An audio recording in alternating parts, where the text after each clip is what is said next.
The winner of tonight's 7th annual Elvis Impersonator Contest is none other than contestant number 21, Harold Lonanek.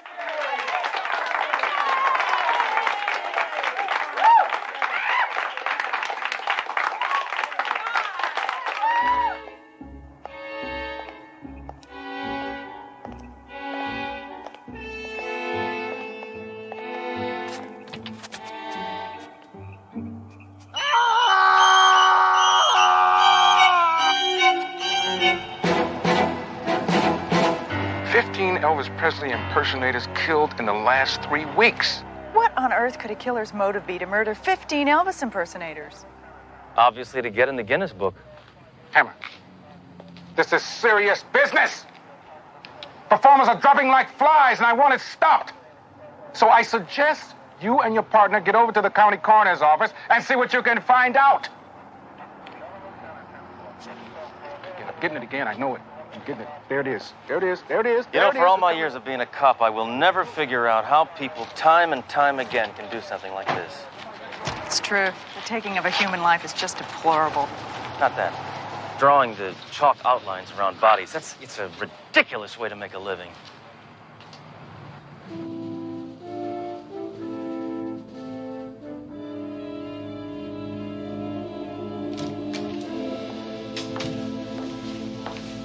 I'll tell you, this has got to be the strangest serial killings I've seen since 3 years ago when that weirdo was running around town bumping off anybody who's ever been on county camera. Next of kin been notified? Yes, but none of them can identify the bodies. They all look alike. Dead ringers. Well, I hope nobody's offended, but I'm just gonna go ahead and eat lunch, okay? What? You're going to have lunch now? Yeah, well, I know it's an odd time to have lunch, it being so late in the afternoon and everything, but I cannot afford to skip meals. Tell me, what exactly was the method used to do in these Elvises?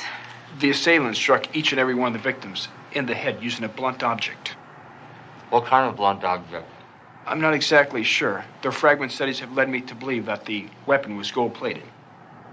Gold-plated? Yes, and furthermore, speculating from the size and the shapes of the wounds, it's my guess that each one of the fatal blows were administered by a microphone. A microphone? Well, I guess we should start bringing some game show hosts in for questioning, right? Look at this. Would you please stop eating? It's really in very poor taste. You're right. I'm sorry. You're absolutely right. I should have brought enough for everybody. Yeah. If you'll excuse me, I gotta go get ready. Photographers are coming to take some pictures of myself, along with all these dead Elvises. What, for the newspapers? No, the Guinness Book. Can you imagine what it's like being a coroner? Going to bed every night, knowing the first thing to greet you in the morning is a dead body? Of course I can imagine, DeRoe. I told you. I was married for 5 years. All right, let's go over what we know so far. 15 Elvis impersonators have been murdered, and they all share one common denominator. Right. They're all dead. You know, Hammer, I really insist you adopt a more serious demeanor towards this case. All you've been doing is using it to make mediocre jokes. Don't be fooled, DeRoe. My mind is slowly putting the pieces together. Sooner or later, I'll get that beef jerky, and when I do... Oh! How's this investigation coming? Any leads? Not really, but after a few more victims get killed, we'll have more to go on. A few more? Hammer, you're not supposed to let anybody else get killed. You're supposed to stop that maniac. Look what the press has labeled this creep. Oh, this makes me want to throw up. Look at that. Why is the press always glorifying violent people? They write about somebody like me for a change. Sir, can't we postpone these contests under the present circumstances? We tried that, Doro, but the promoters flatly refused. You see, they're building up to the big national finals, and these are just the preliminaries. Sort of the elimination rounds, right? Yeah, I know what you're talking about, yeah. I feel a migraine coming on here. I know it. Now, Captain, I think I have finally found a method of getting rid of those headaches once and for all. What is that? Acupuncture. Get away from me. I'm good with these. The needles. No this needles. is good. Get away from me with the needles, Hammer. Get away from me with those needles. myself. Get away from me with... No. But here, listen, watch. I am known for this. No, it's gone. Give me one chance. The needles? Give me one. Just get one. away from me with the needles. No needles! His loss.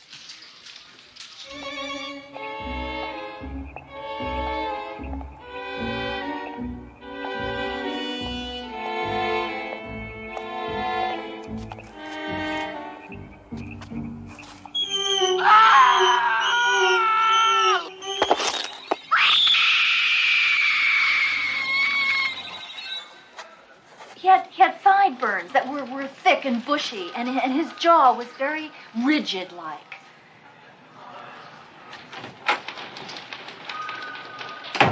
What's shaking? There's been another murder. This woman's an eyewitness. All right, lady, confess. I know you did it. Now talk. I'll get it out of her. Talk. She's a witness, not a suspect. Sorry.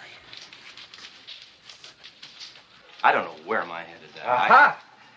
I think I've got it. Ma'am, is this the assailant you saw in the parking lot?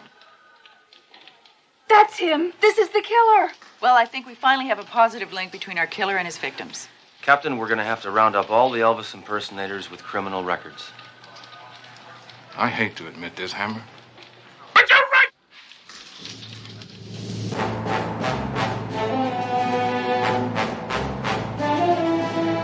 You know, it's really a shame that's Incredible isn't on anymore. Can of comments, will you, Hammer? Do any of these men resemble the attacker you saw in the parking lot? Yes, Well, which one? all of them. Well, Is there one in particular? It's either the second man or the fifth man. Would it help if we asked him to speak? wait, I got a better idea. Okay, number 2. Step forward. Okay, do a little bit of your act. Hammer, would you stop screwing around? Trust me. I know what I'm doing. That's terrible. Thank you. Please hold the applause until the end. Okay, number 5. Same thing. Love me, na, na, na, na, na. Elvis is my name. La, la, la, all right, baby. Hey, na, na, na, na, na, na. Oh, all right, Yes, baby. go on. Elvis is That's my the man I name. saw in the parking If lot. you All right, don't are you know absolutely what certain? my name Yes. is, Yes, Elvis he's the is killer. my name. All right. Clear him out of there, please. Ma'am, if you follow me, I'll file your report now. Well, Captain, we got our man.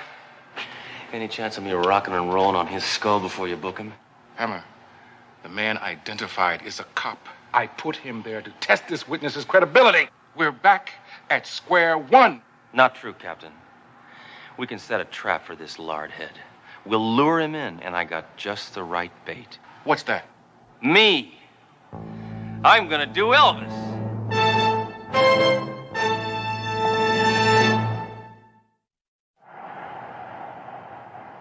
Bored with your job? Tired of the humdrum routine of everyday office work? Then why not kiss monotony goodbye? Put on some blue suede shoes and become one of the millions of successful Elvis Presley impersonators. You'll earn big money performing at nightclubs, parties, and seances. Our instructors will teach you everything you need to know. The rest is up to you. So call us today at 1-800-555-KING. We're fully college accredited. I've done some checking into the background of each of these victims. Each and every one of them at one point or another have attended that school. Mm-hmm. So I took the liberty of enrolling you. Well, what do I need to go to some crackpot school for? I already know how to imitate Elvis. You just move your lips and twitch your hips and look bloated. Yeah, but Sledge, there's a possibility that the killer also went to the school and knew his victims. Now, maybe you can go there and see if you can find out anything about any past students. All right? It's a good idea, Darrell. You know, I hate to admit it, but sometimes you think like a man. I respect that. Well, thanks a lot. Actually, coming from you, that's quite a compliment. Be careful, Sledge. Attempting to snare a serial killer could end in death. I certainly hope so. I haven't killed a serial killer in months.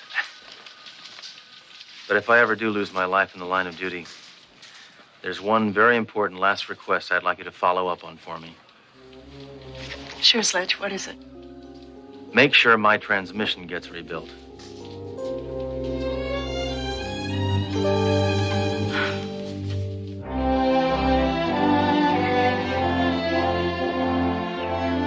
Good afternoon, class. Welcome to the School of Elvis Impersonators.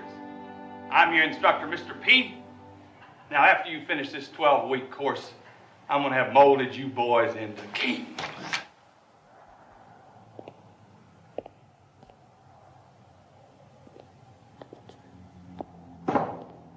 Class has begun. You're late. That depends. If I didn't show up at all, this could be considered early. Well, why don't you just take a seat in the rear? First off, let me tell you a little bit about myself. I've been doing Elvis for 35 years. I'm the best. In fact, I'm so good, Elvis himself, in his later years, came to me for a refresher course. This guy's really out to lunch, huh? Hey, you. Come up here.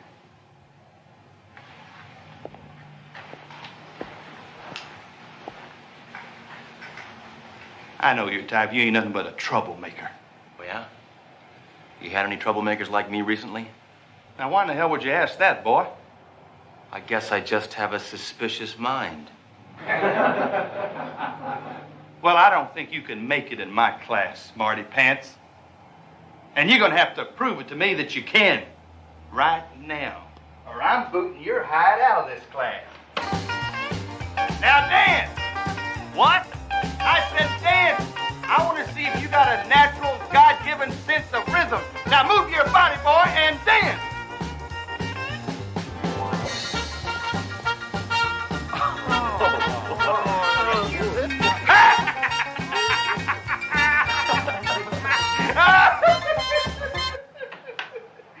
Is that your best stuff, boy?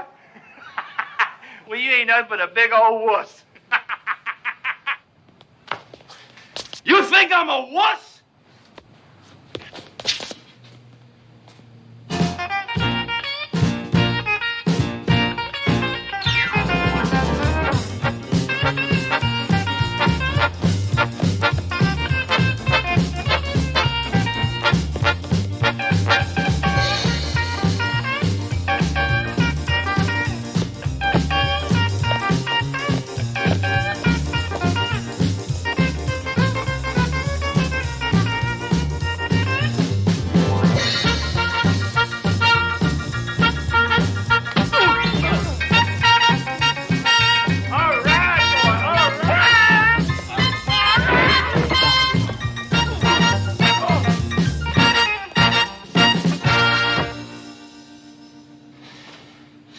You want an encore?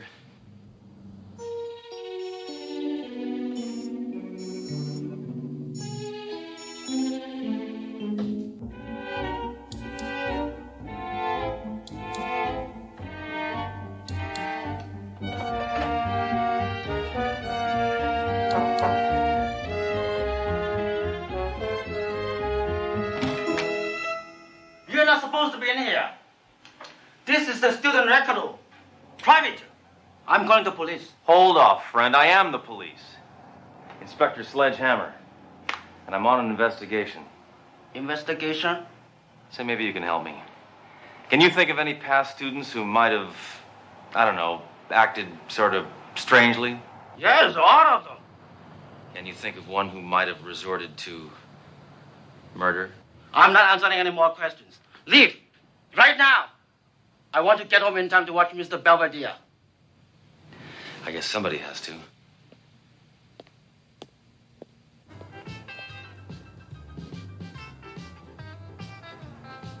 Well, the department was able to get you into this contest to lure the killer. You still have to win.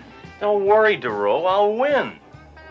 I don't know how you can be so sure. You haven't rehearsed. You don't even know what song you're going to sing. Neither did Elvis. Listen, Duro. I'm going to win this contest because whatever I put my mind to do, I do. Sheer will is my greatest talent. Well, I have to admire your confidence. Sure you're not the least bit nervous? I've never been nervous in my life.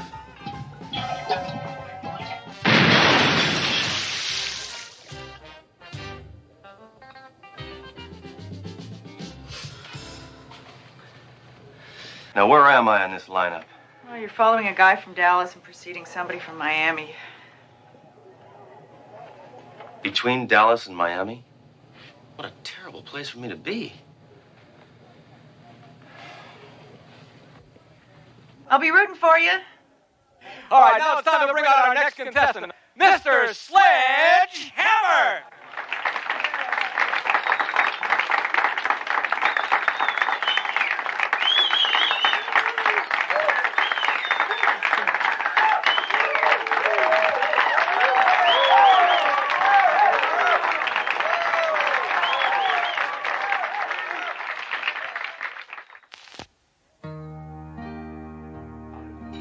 Kiss me, darling.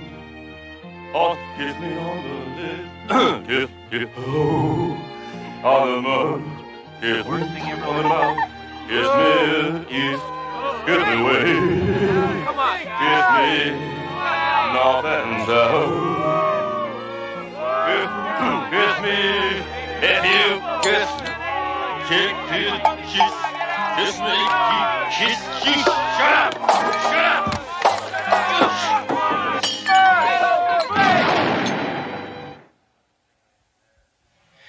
One thing I demand from an audience is courtesy.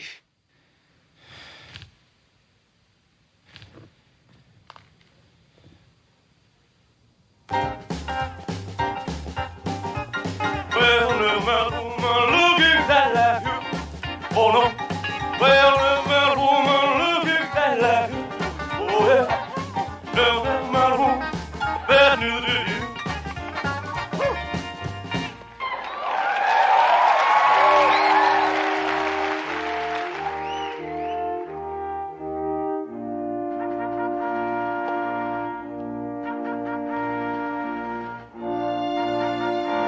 Glory, glory, hallelujah.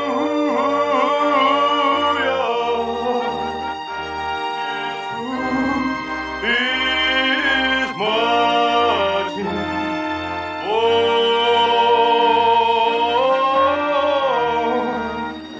His truth is marching.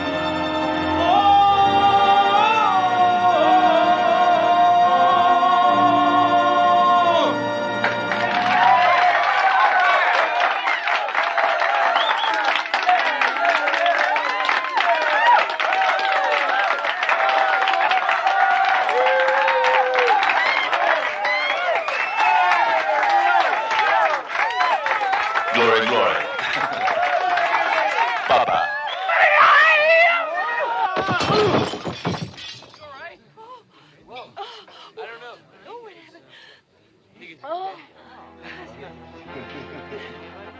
I'm sorry.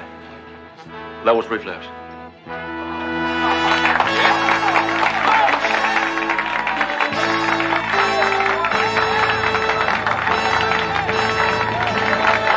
can't believe it. You were brilliant. I know. Well, I've done my part. Now we gotta see whether one of my scum-sucking competitors takes the bait.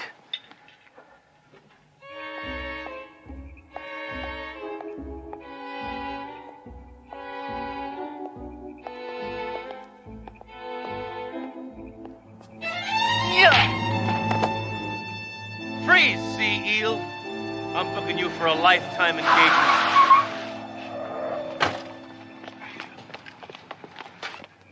Hey, what's the matter, man? I was just trying to congratulate the guy. I don't need your kind of praise, ringworm. Get him out of here. Well, Duro, looks like we got our man.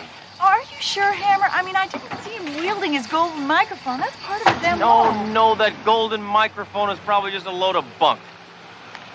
Let's see if that bar is still open. Buy you sody pop.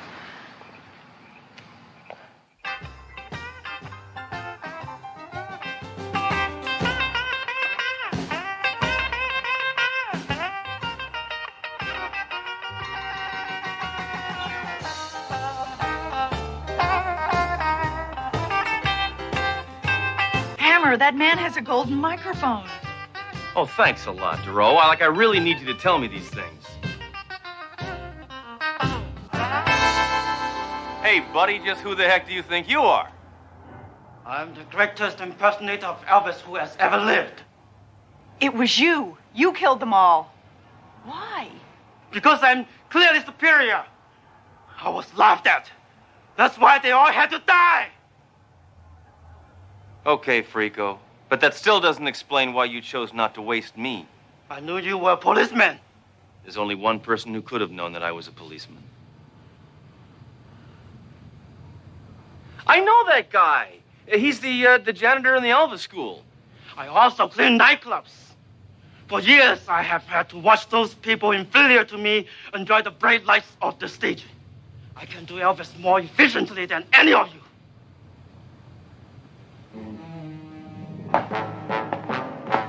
Consider yourself under arrest. Consider yourself dead!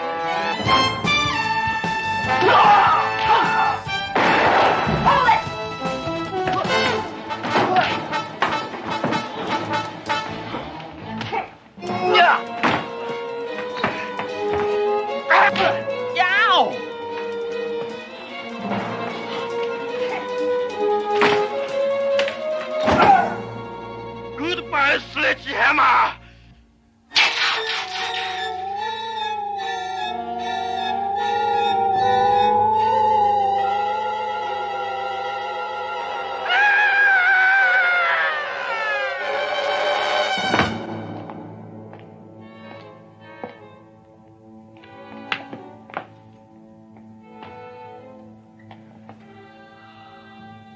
Horrible. Just horrible. I know. That was the worst high note I ever heard.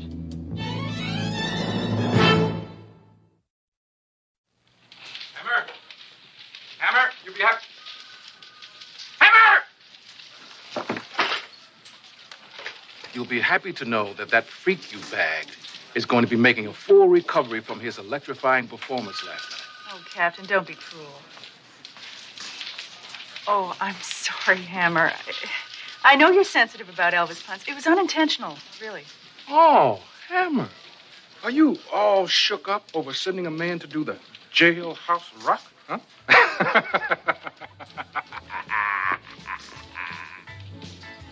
I'm getting out of here. I'm fed up with hearing about Elvis all the time. Maybe I'll take a couple of days off. Take a vacation. I need it. Yeah, sure. Where do you think you'll go? Graceland?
Pull.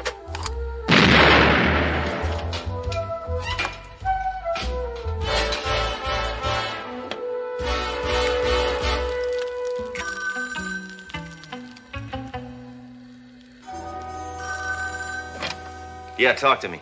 Hammer, how you doing? It's me, Kurt Kruger. I just got back in town. How come you didn't reverse the charges, scum sucker? Listen, have I got some information for you about that cat burglar, the one that's pulling off all those jewel robberies? Hey, listen, forget it, okay? It's a sissy case. Oh, yeah? Well, he's suspected of shooting a cop. There's a cat burglar who shot a cop? Now I'm mildly enraged. Well, I got some important information for you, and, well, for some serious money, I'll share it with you. Just get me the information. Not here. How you doing? Get out of here. I tell you what, meet me at the Yeah, Bolorama. Yeah, Bolorama. Where's Krugel? He likes to keep a low profile. Ever since he was romantically linked with Joan Rivers.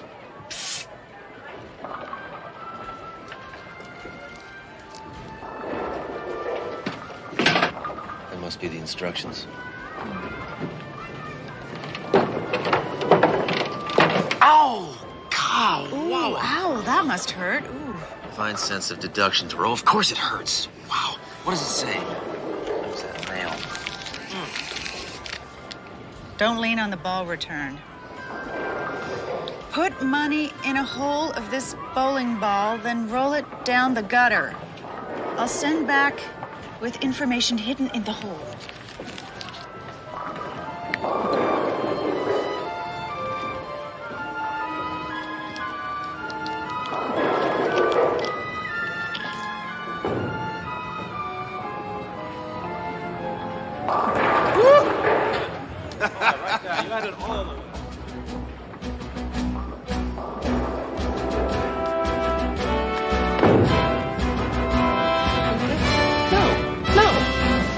No, in the gutter, in the gutter.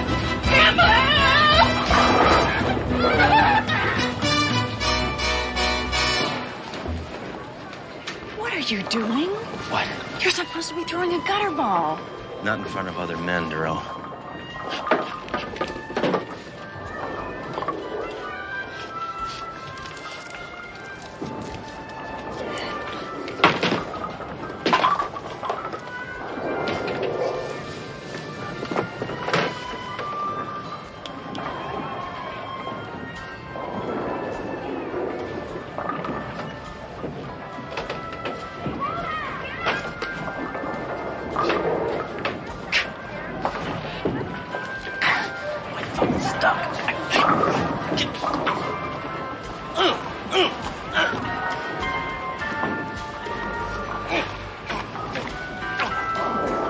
Krugel, you pinhead!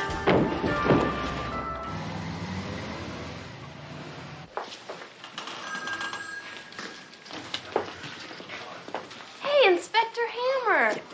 I used to have a bowling ball just like that. But that's for girls. How'd you get your thumb stuck in it? Don't you have dishes to do or something?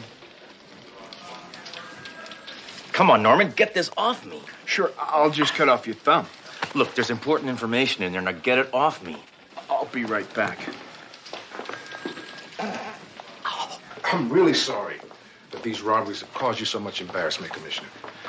I wouldn't care so much, except 3 of the victims are friends of my wife. And she's making my life miserable. Captain Trunk, I want results now. Commissioner, this is Inspector Hammer. He's working on the case.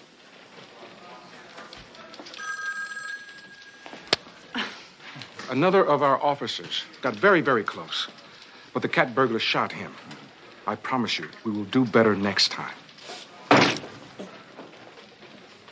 Hammer, what do you have behind your back? What? Oh, the bowling ball. Well, actually, there's a very simple explanation. Yeah, he's found a new way to harm others. Actually, Captain, it happened during the investigation of the cat burglary. This is the man put on the case. Good. I expect significant results. Sir, I'm going to find the guy. And I'm going to hurt him. Sledge, this lubricant ought to do the trick. What, butter? No, it's margarine. It's higher in polyunsaturated fat. Where'd you learn this, embalming school? Oh, Darrell, quit fooling around, will you? Sorry.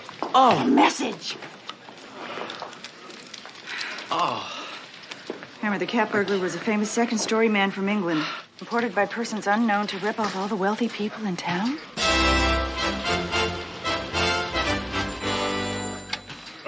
Yeah, Scotland Yard, this is Inspector Sledge Hammer from one of the countries you lost. I need some information. Absolutely. Yeah, I need the identity of a cat burglar who might be working the West Coast. Oh, well, there's everyone. It's so funny. In real, an armed, dangerous goes to shoot up. Okay, thank you. Yes, absolutely, and nice talking to you.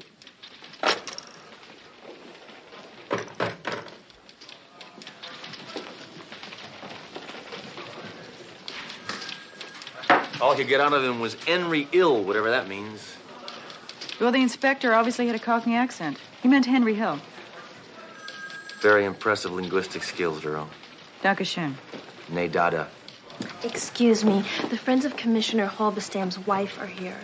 Oh, the ones who had their jewelry stolen. Right, and they're very upset. Well, don't worry, I'll take care of it. I'll have a nice, sensitive talk with the broads. This is Inspector Hammer and Detective Duro. Hammer, look at their hairdos. Those aren't hairdos, they're housing projects. All right, ladies, I heard about your missing jewelry, and I just want to say, tough cookies. Hammer? Hey, people are starving all over the world, and you're in here whining about missing baubles. I mean, tacky, what? These women came here to get consoled, not berated. Hey, my thumb is killing me. You don't hear me complaining. All right, now get out of here before I arrest you for conspicuous consumption. Excuse me. This may sound inappropriate, but where do you get your hair done? Oh, well, at the Duke of Curl. It's a unisex shop. Ask for Sir Guy. I recommend him highly. Thank you. Wait a minute, Duro, you don't want to look like that. Your head isn't big enough to support that kind of weight. I've been doing some checking into these robberies.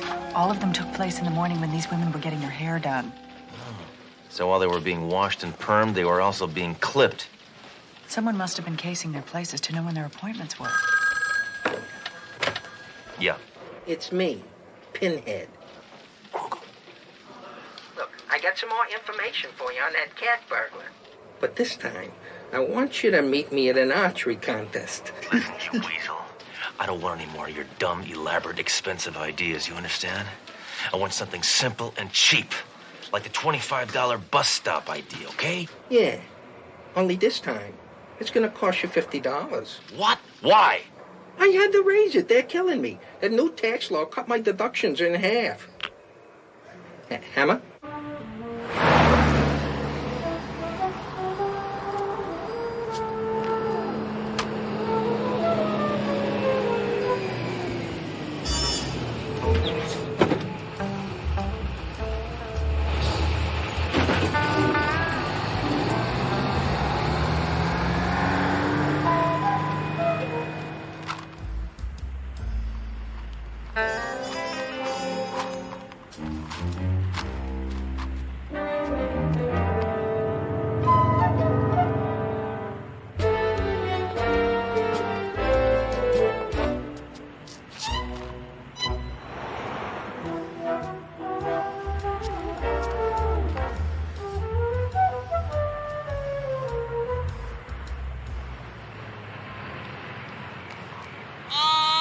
My thumb!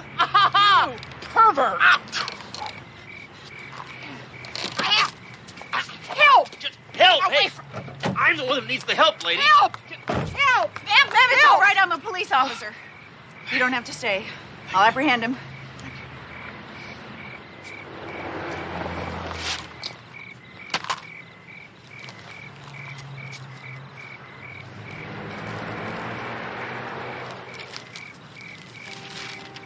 Huh. What? There's a gun sale at the mall. The message.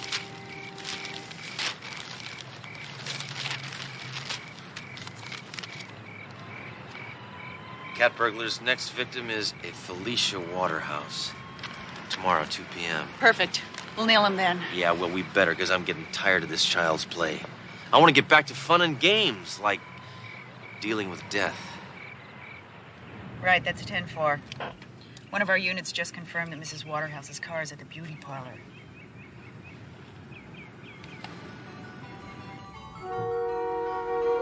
Well, what do you know? Let's go.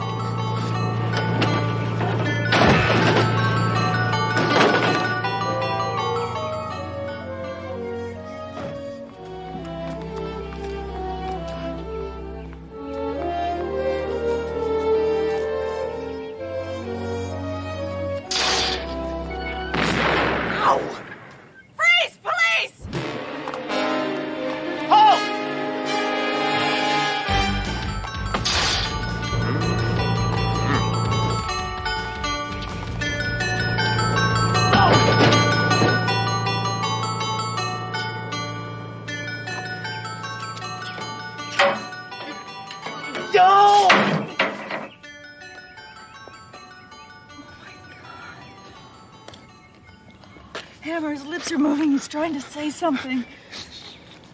You think I'll make it to heaven? No way in the world. You must be. Hammer? You must be kidding. It's.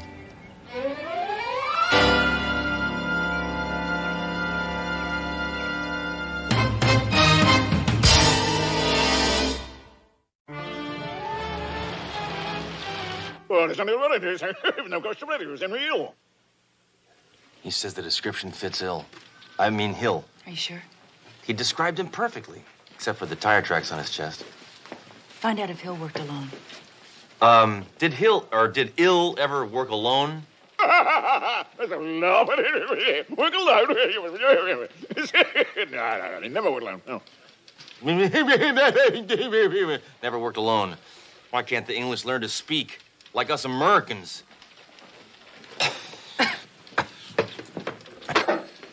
Got an idea. Well, now you're starting to think like a man. Why don't you get your hair done? You disappoint me, Duro. I'm a nihilist, not a stylist. Hammer, all the women were at Sir Guy's salon when their mansions were being robbed. What does that tell you? Yeah, that despite their stupid hairdos, they still look homely. No. Well, what? Sir Guy had something to do with the robberies. Now, why don't you go there and try and draw him out? Why don't you go? Those roots of yours could use a little touching up.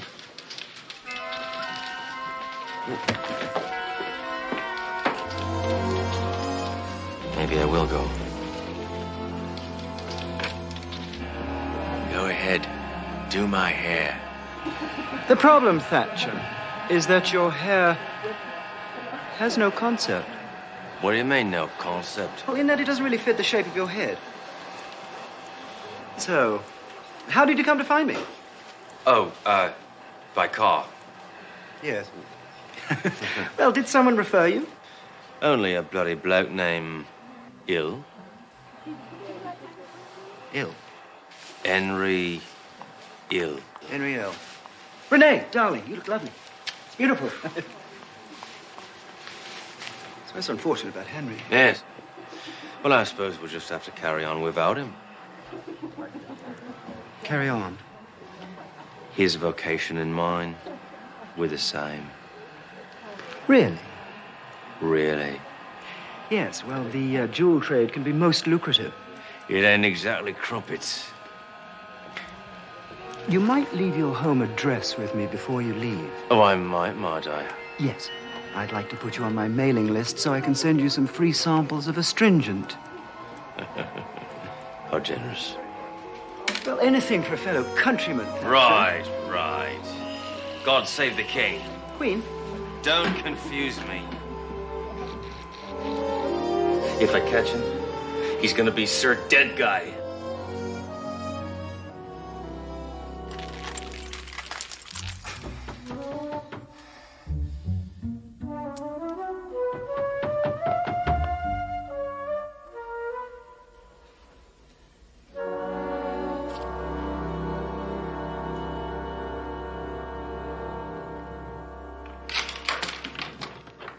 Thatcher, I was in the neighborhood, thought I'd visit your flat. Huh. How do you like your concept? The only concept I hate worse is gun control. Perhaps I've overmoosed you. All right. As you may know, our friend Henry worked with me and someone else who shall remain neighbors. Oh, must be tough, huh? Going through your whole life without a name. We'd like you to work for us. Really? We want you to break into the home of a customer while she's at my shop. Oh, sort of a rinse and rub job, eh? Who might that customer be? A Mrs. Morgan Ulverston, the wife of the police commissioner. Let me think about it. I'll ring you up in the morning. Very good. Very, very good. Cheerio. Rice Krispie. It's a very simple plan, sir. Well, if you thought of it, it's got to be simple at best. Well, let's hear it. You give us your jewels.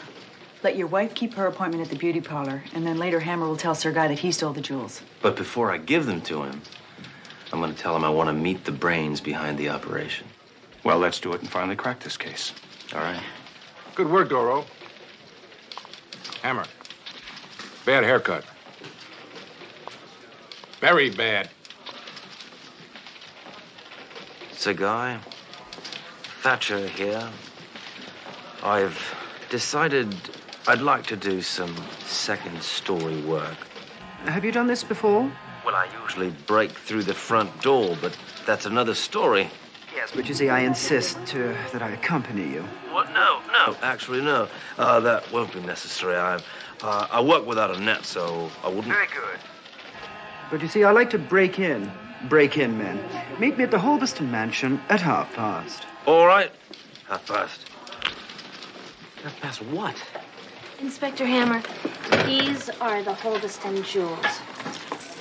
Yeah, well, we ran into a little snag. You see, Sir Guy wants to see me in action. He would. Little snag? You've never broken into a house before? Yeah, well, before I shot a man, I never shot a man. So what does that prove? Trust me. I know what I'm doing. Better back you up. 'Tis I, Sir Guy. Mrs. Halverston has arrived for her appointment. Tell her I'm tied up in traffic and to please wait.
This is a nightmare.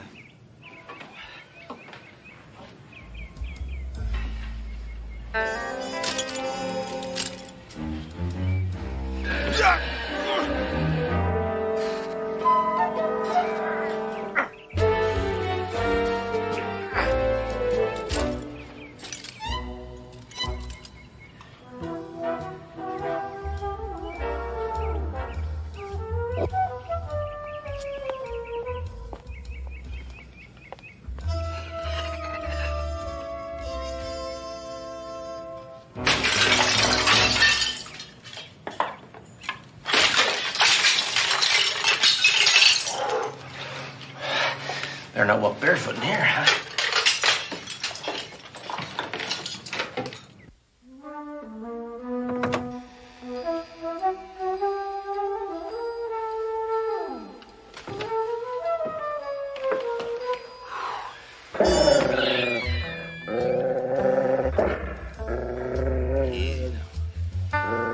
Easy. We're gonna get along just great. Easy now. Okay. Attaboy. Attaboy.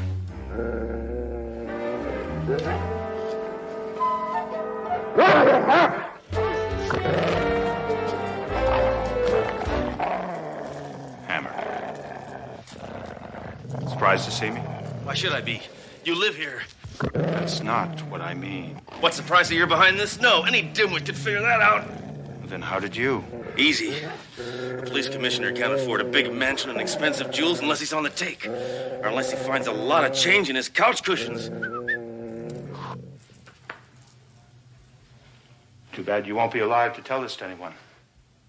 On my command, my dog will rip you to shreds. You see, it's all been well thought out from the beginning. including sucking you in, sucker. Freeze! Tear him up!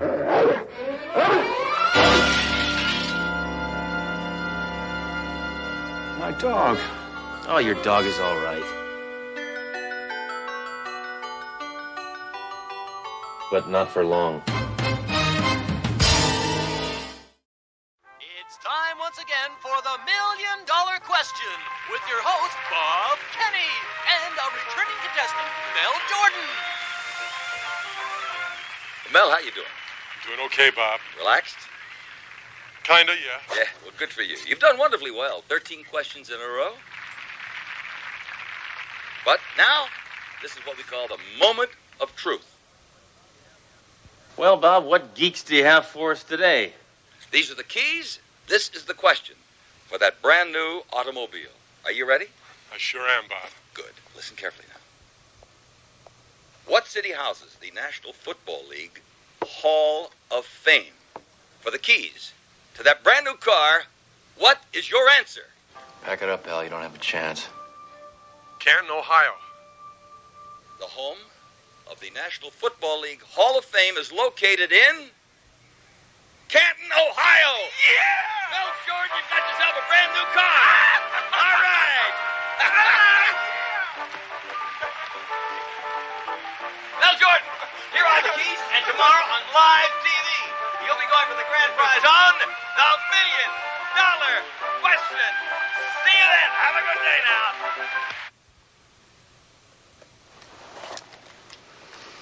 Only game show on TV I like is Divorce Court, because they give away the best prize. Dory, did you see the $1 Million Question this morning? No, I didn't, Grace. I swear I never miss it. Anyhow, some guy is finally going for $1 million. Oh, yeah? Nobody has ever gotten to that level. What is it? Are you two yapping about game shows? Hey, I got a good game show for you. It's called Let's Get Back to Work. This is reality. This is not TV.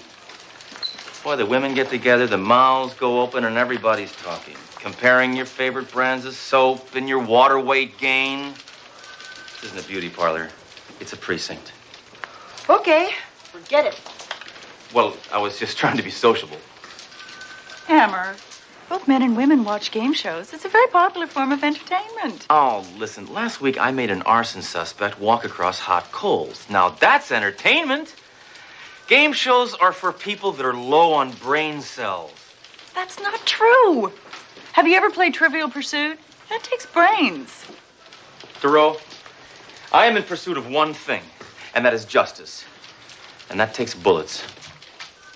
Hammer, there's been an automobile accident. I want you and Doro to investigate. An automobile accident? We'll call the Auto Club.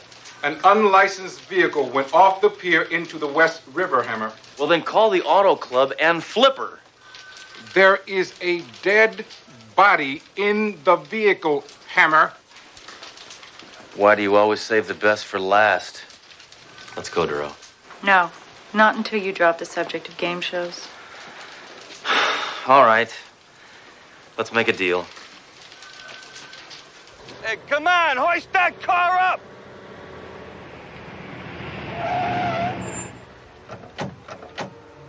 Oh, Inspector Hammer. Hey, Lloyd! I'm sorry to get you out here. Turned out to be another guy drinking and driving. You sure he was drinking? Well, he was underwater, Duro. Of course he was drinking. Inspector, it took a diver 5 minutes to pry this out of his hand. Too bad. Had a wife. Ooh. Well, that explains the drinking, huh? Hey, Joy! Over here! Hey, I've seen that car before. That's the car that guy won on that game show this morning. Hammer, you're such a hypocrite. Why? You said you hated those game shows. I happen to have been preparing for this case, Thoreau. A policeman has got to keep informed. Why weren't you watching? Sledgehammer, come on down! Yeah, we just found this guy's identification. That's him, Mel. Mel Jordan was his name, and he was the winner on that game show this morning. You mean he won this beautiful car on a game show? You think that's funny, Mayjoy? A man just lost his life. Worse than that, he lost a chance to win $1 million. Yeah, sorry. Okay. Jordan was under the influence. Maybe he was celebrating too soon. I don't know. Maybe the pressure got to him. I don't know why it would. I saw him. He was as calm as a Perry Como groupie. I think we ought to visit his wife, the widow Jordan, and find out a few things. Put together a few pieces.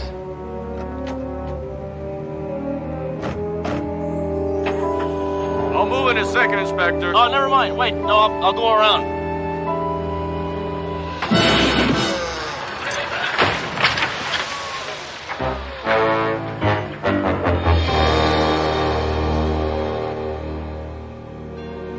Hammer, this has to be the hardest part of our job. Telling a person someone they love is gone. I hate doing this. Well, just let me handle it. Hello. May I help you? Yes, I'm Inspector Sledge Hammer. This is Detective Dory Duro. We're police officers. Oh, what do you want? Well, ma'am, there was an auto accident and your husband's dead. So go ahead and cry if you want to. Oh, my God. No! We want to offer our deepest condolences, Mrs. Jordan. Jordan? But I'm Mrs. Perlin. The Jordans live next door. I was one house off. Now, you know, this never would have happened if you'd had your address clearly marked on that curb out there. So just consider this a warning. We're very sorry.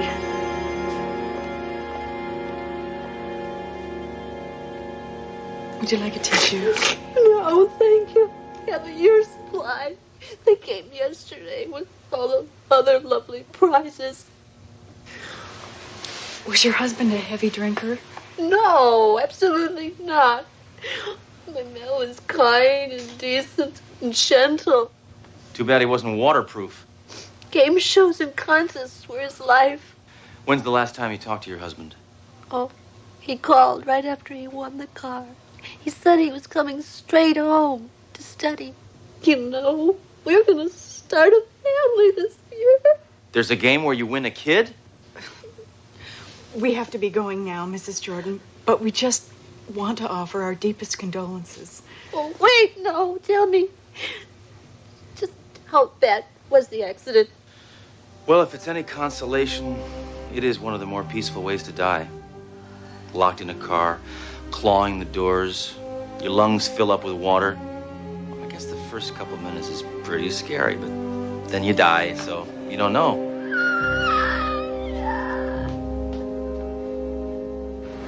Isn't that amazing? A man obsessed with game shows. Yep, another dolt caught up in the materialism promoted by game shows. I hate that. So why did you accept those? Well, what? I wanted to make her feel better, all right? These are beauties, too. You know, I never heard of a drunken driver who drowned in the drink and never drank. Hard to believe. It's also hard to say. I think we should talk to the last people to see Mel Jordan alive. And here's your host for the $1 million question, Bob Kenny. Ladies and gentlemen, our reigning champion, Mr. Mel Jordan, has been involved in a horrible automobile accident and is no longer with us. So please, let us all bow our heads and observe a moment of silence for dear Mel. Well, life goes on, so let's meet a brand new contestant, and we'll do that right after this commercial word. So don't go away now. We'll be back. Excuse me, may I help you? Yes, we're here to talk to Bob Kinney. We're police officers. Sorry, we're in the middle of a hit show. Yeah, we're in the middle of an investigation, creep. Hammer. Relax, David, relax. I always have time to talk to the police. Why don't you put that college degree to work and get me some coffee? Right away, Bob. Oh, David, please, call me sir. We know you're very busy, but we have some questions we'd like to ask you. Hey, questions. That's my game. Shoot. Just kidding, Inspector. The category is dead Mels. Yes, of course, Mel. You know, Inspector, in this business we call show, contestants come and go, but Mel wasn't just a first name on a cheap tag. No, he had a last name, too. What the hell was it? Jordan. That's it. Jordan. Mel Jordan. That's it. Lovely guy. Inga, would you please get lost? Here's your coffee, sir. Thanks. By the way, great show today, sir. Why my watch? Now, where were we? Mel Jordan. Was he acting strange lately? As I recall, he was very, very nervous. As a matter of fact, he said he was going to down a few stiff drinks before he took that new car out for a spin. Really? Did he mention anything about driving drunkenly off a pier? No, I don't believe so. Look who's here, sir. Ah, it's my boy. Glad I could be of some help. Who's that, his kid? No, president of the station.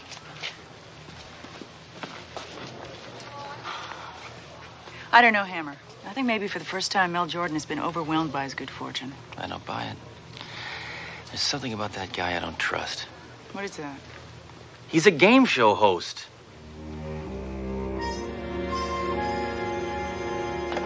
Who are you calling? The coroner. I want the final results on Mel Jordan's death. Oh, Hammer, you're so paranoid. Every death isn't a murder. Hey, I'm an optimist. Coroner's office. Norman. Hi, this is Sledge Hammer. Oh, hi, Sledgehammer. A bunch of bodies came in, but there's no jackets or shoes your size. No, hey, thanks for thinking of me. No, I want the autopsy results on Mel Jordan. That was intoxication, right? No, there wasn't a single trace of alcohol in his bloodstream. Cause of death was a severe blow to the head. Well, thanks, Norman. Well? Well, according to the autopsy results, Mel Jordan was dead sober.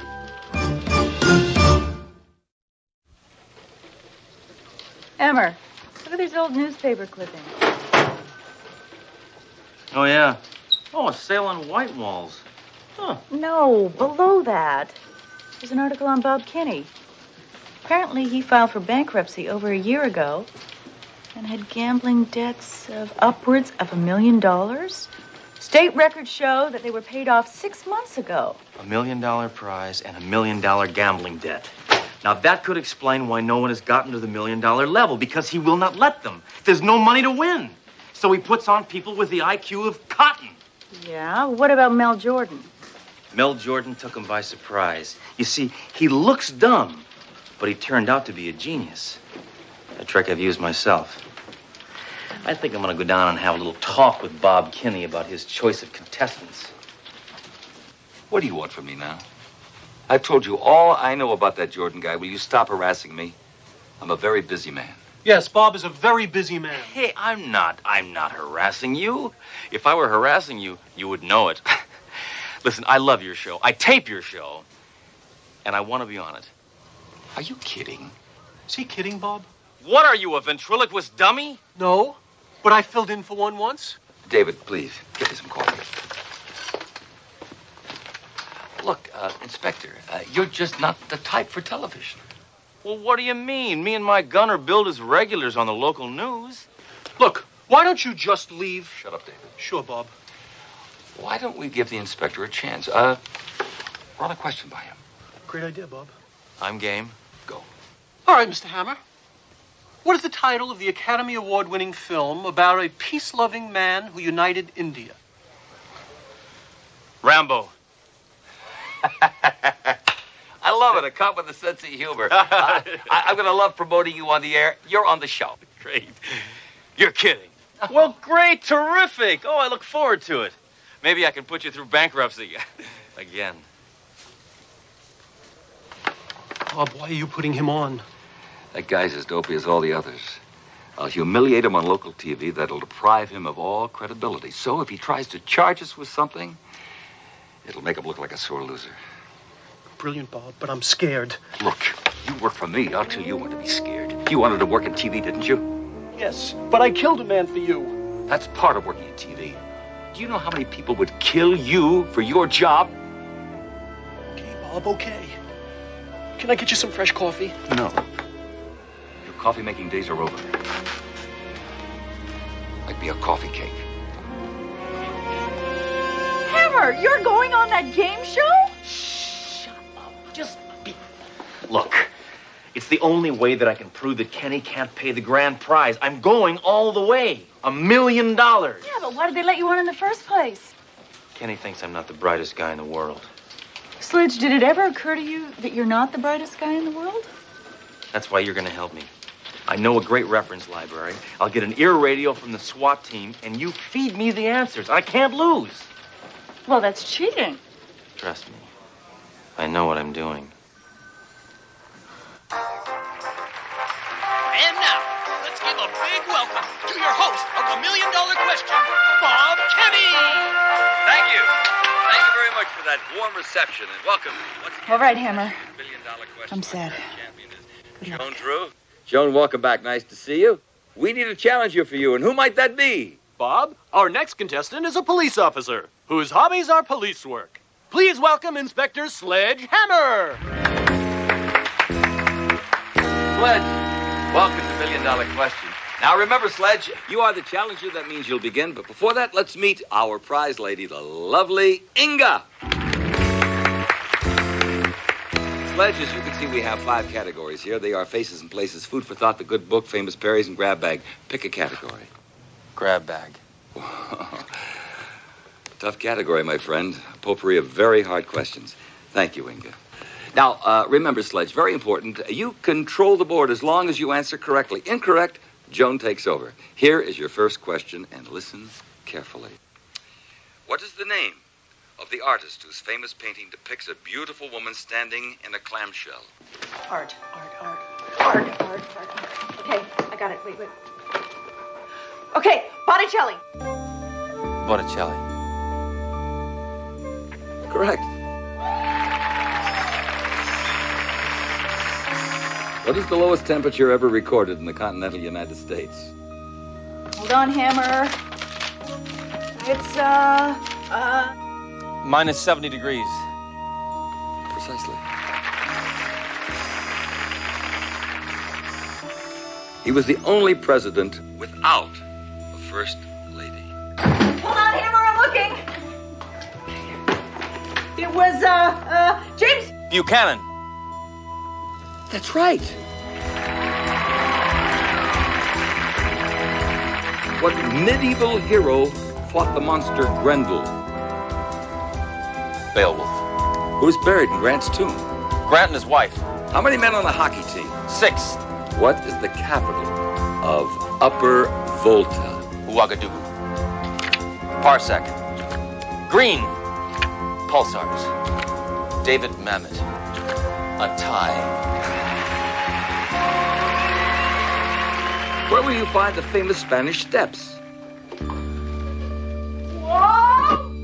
Rome. Rome. Right again.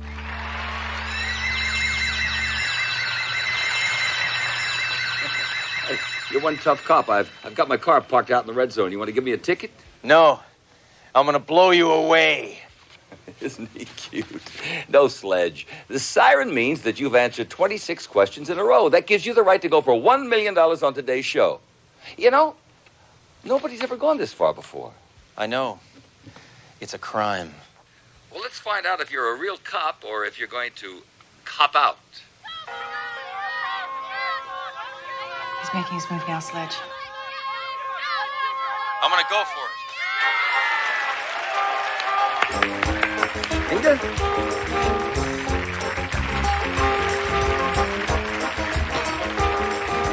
We'll be back with Sledgehammer's final question in just a moment, so don't go away.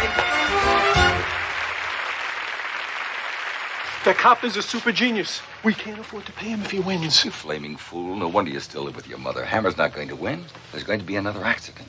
Not another accident after the show. Not after the show. During the show. You see that big spotlight right over his head? That's going to fall and kill him right on the air. We'll have millions of witnesses, and the ratings will go right through the roof. You can't do that. I know that. You're going to do it. Got to kill again? Please, just this once. I'll do you a favor. I'll take you miniature golfing. All right, I'll kill him. One more thing. I know. Get your coffee. No, you spineless freak. Get me an espresso. Welcome back to the show. Well, Sledge, if you answer this question correctly, you win a cool $1 million. Incorrect, you lose everything. Good luck. Sledge! What's the problem? I lost contact. Contact? Lens. Oh, Lens. we don't have time for that now. Good luck. Has anyone seen Hammer today? Yeah, he's on a game show. All right. Here's your question. Elmer Keith is known as the father of what? You have 10 seconds.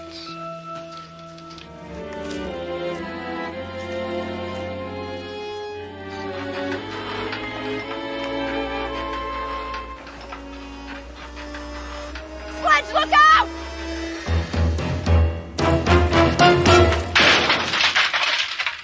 What are you doing, Jerome? I could have answered that one. He invented the 44 Magnum. I knew that one. I knew it. You get Kitty. Look at his girlfriend. Hold it right there. He made me do it. He forced me to kill that man. It made me get coffee. Hold it, Hammer. Game's over, cheeseball. Go to heck, cop. Go to heck.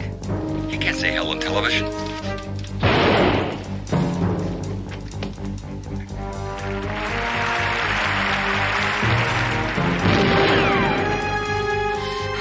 Let's give this guy his cancellation notice.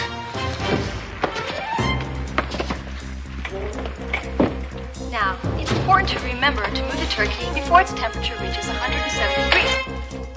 How do I turn this thing off? Place it.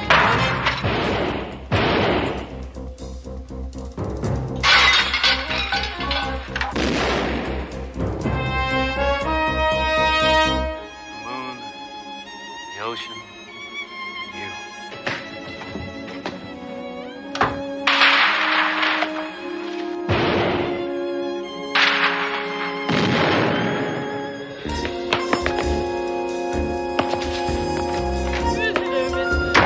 How are you today? Very well at all.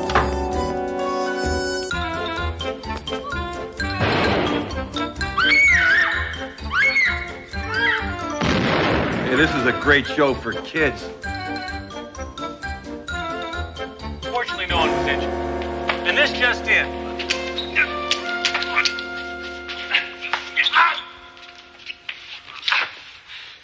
What's going on here? Bob Kenny, game show host, is arrested for the murder of Mel Jordan. Bob Kenny, game show host, is arrested for the murder of Mel Jordan. And you heard it here first on KPSC News.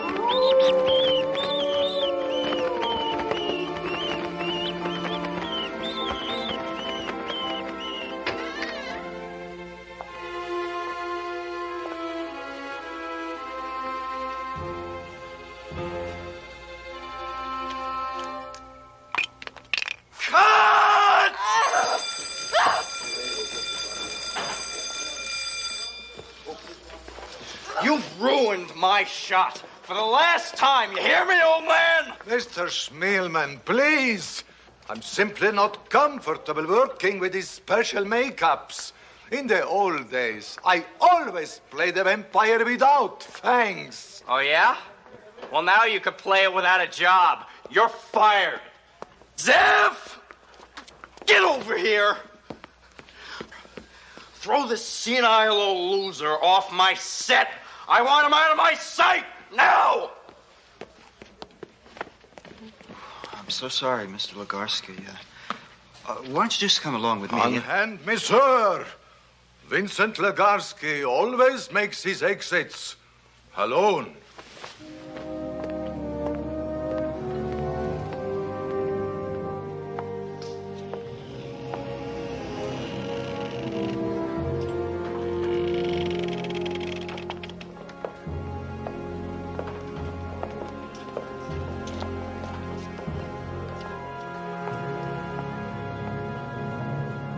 Famed horror film star of the 30s, Vincent Legarsky, passed away quietly tonight. He was 76.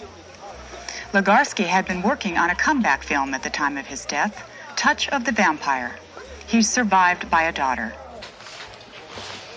So sad when an old movie star dies. Actors. The only time a man should wear makeup on his face is after he's been embalmed. Sledge, how do you always manage to say horrible things? It's easy. I just use the English language. Oh, spilled salt. Bad luck. Know what you have to do. Those superstitions are ludicrous, Duro. All right, if it'll make you happy.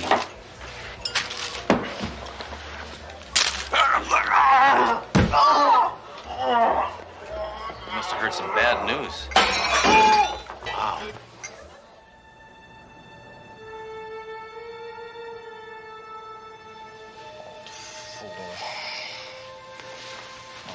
Connect his way through a polygrip commercial. Vampire without teeth. Method crap.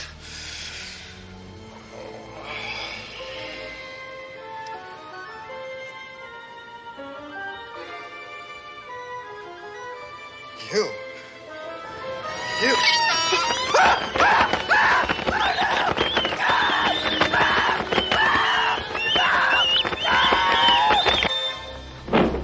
You see, just like I said, every last drop of blood's been drained from the victim's body. I haven't seen a man bled this dry since the Decorian divorce. We take a look at that wound on his neck. Yeah. I'll tell you, I haven't seen anything like this in my 12 years as a coroner. I haven't seen anything like this in my 6 years as a cop. I haven't seen anything like this in my 49 years as a man. Sledge, you're only 40. I was a man 9 years before I was born, Duro. What's the details on our Mr. Rigor Mortis here, Norman? The deceased was one Stephen Smilman, a movie director. We haven't had any luck locating any of his next of kin. That's just as well. Hate to see a relative come down and view that body. It's white as a sheet. Yeah. Don't worry, I'll fix him up. I keep a sun lamp down at the morgue. Bye now. Inspector Hammer, the only interesting thing we found is this script. This must be the movie the poor Joker was working on before he bought it.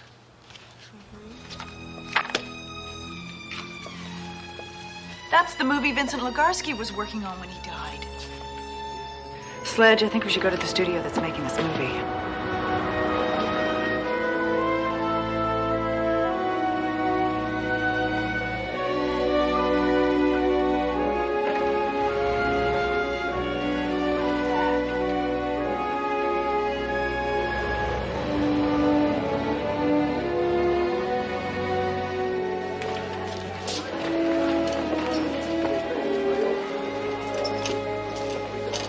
Are you Zeph Campbell, the producer? Police officers? Thank you, gentlemen. Appreciate it. We just got the call that Stephen is late. Because he's late. What happened? I'm going to be blunt with you, Mr. Campbell. Your director was murdered. And his demise was meant to appear to be death by a vampire. A vampire? That's right. Do you have any idea what sort of person would want to drain a young director of all his blood? Any William Morris agent. I am in a total state of shock. First my star, now my director. And I thought yesterday was a nightmare. And what happened yesterday? Schmielman threw a fit on the stage and fired Vincent Legarsky. Poor old man was doing the best he could. Can anybody else fill me in on this Schmielman fella? Our co-star, Jessica Novak. But please keep in mind, she is the most upset of all of us right now. She has suffered a tremendous personal loss. Why? Were she and Schmielman intimate? No. All of her close-ups have been canceled for today.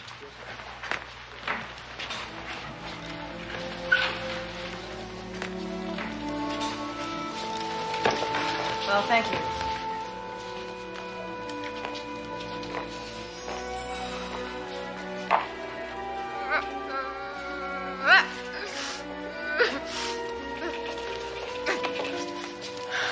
Pardon us, Miss Novak. Would you mind? I'm sorry. No autographs, please. I'm ravaged. We're not fans. Tell us about Schmielman. Stephen? Yes, dear Stephen. He was a genius, a great artist, and a wonderful human being. Without him, I don't know what I'll do. Actually, Miss Novak, we'd prefer to ask questions on a more investigatory nature. That's all the statement I care to give. Now, would you like to take a photograph? Why would we want to do that? Aren't you press? No. No, we're not press. We're police officers. Are you telling me that I've just wasted a perfectly brilliant crying jag on a couple of non-media peons?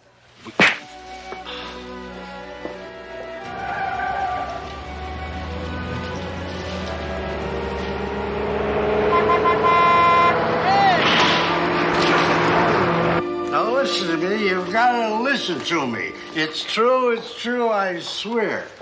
I saw Vincent Legarsky last night. He was walking the streets in his cape, big as life. You've been spending too much time in Margaritaville, Alky. Listen to me. Vincent Legarsky has risen from the grave. Why doesn't anyone believe me? Because you're nothing but a stinking drunk spreading wild rumors. Now, why don't you sober up and get a job? I already have a job. Really? What is that? I'm chairman of the school board. He's telling the truth, Duro. Hey, you.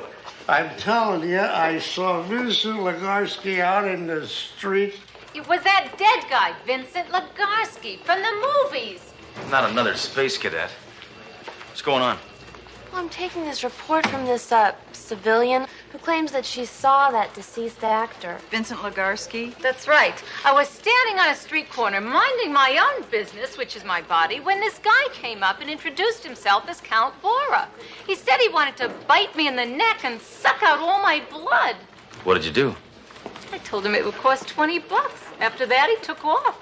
Where'd you get those red marks on your neck? From this Count person? Nah, one of your cops gave them to me when I was riding up in the elevator.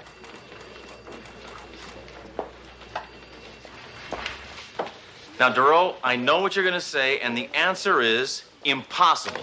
Well, you can't ignore the supernatural overtones of this case, Sledge. Look, I only put credence in things that have been absolutely proven to exist. I don't believe in vampires, in ghosts, UFOs, the Warren Report. They're all malarkey. Okay, well, I'm not afraid to admit it. This case gives me the creeps. Sorry, Duro. I don't scare that easily. Oh, Hammer! Yeah. Did you get the message? What? Your ex-wife called. Said last month's alimony check got lost. You're gonna have to send her another one.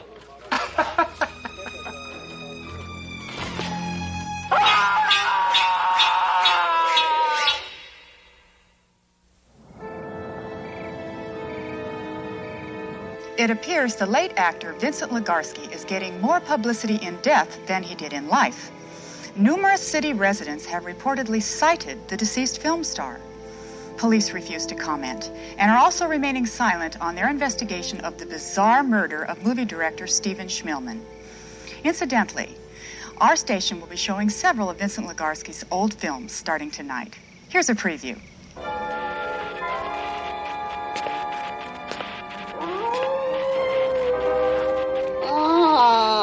The children of the night. What music they made.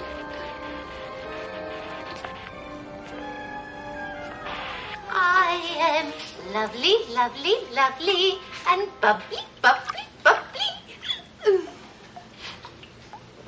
Bubbly, bubbly, bubbly, and grapey, grapey.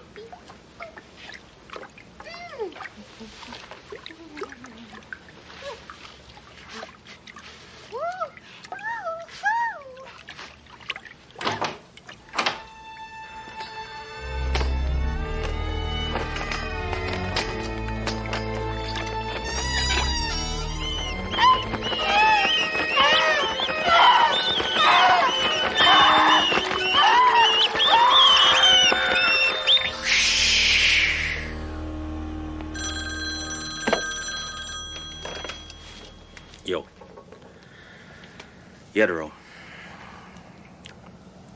Who? What?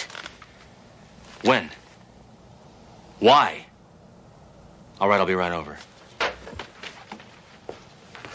I forgot to ask where.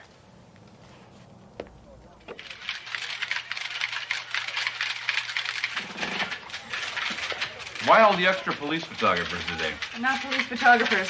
They're paparazzi. Come on, come on. Who found the body? Landlord. Apparently Zev Campbell called him when Jessica didn't turn up for their date. Zev Campbell's now afraid to leave the house. He should be. His stupid flick is claiming more lives than World War II. Come on, come on, come on. That's not all, Sledge. Some of the people in the apartment building believe they saw a man running through the hallway in a cape.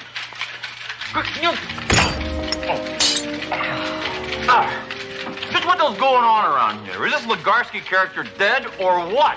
Well, I think it's about time we found out once and for all.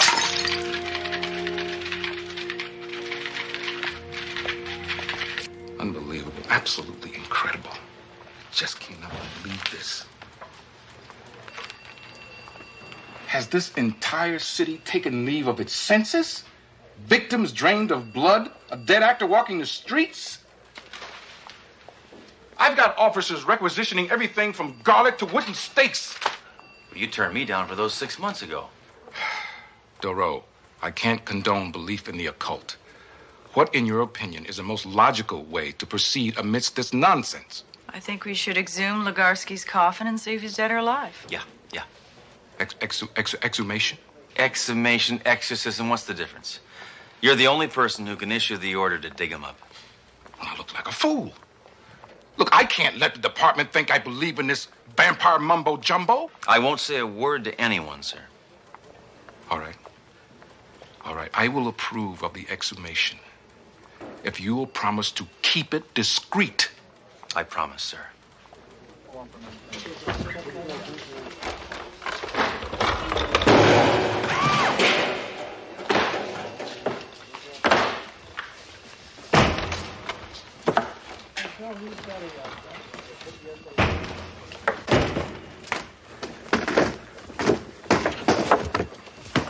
Hammer! Buy a dictionary and learn the definition of discreet. Hey, I have not said a word to anybody, sir. Captain, I'd like to apologize for Sledge bringing this here, but the fact of the matter is I couldn't stop. Well, we have to open it sometime. Let's get this damn thing over with. Open it up. Hey, Hammer, what do you expect to find in there? Something that's gonna make us all feel a lot better, Major, eh? A rotten, stinking corpse.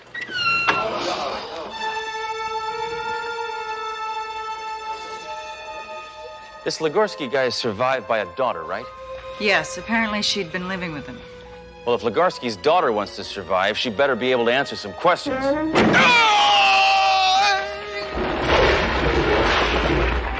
I'm telling you the truth. My father's body was cremated. Burying that empty coffin was merely a formality for the estate. So you're telling us your father's positively dead? I should hope so. Last week, I spread his ashes all over the 605 freeway. In keeping with his last request? No, I was driving too fast with the top down. Come. Follow me. Let me share something with you.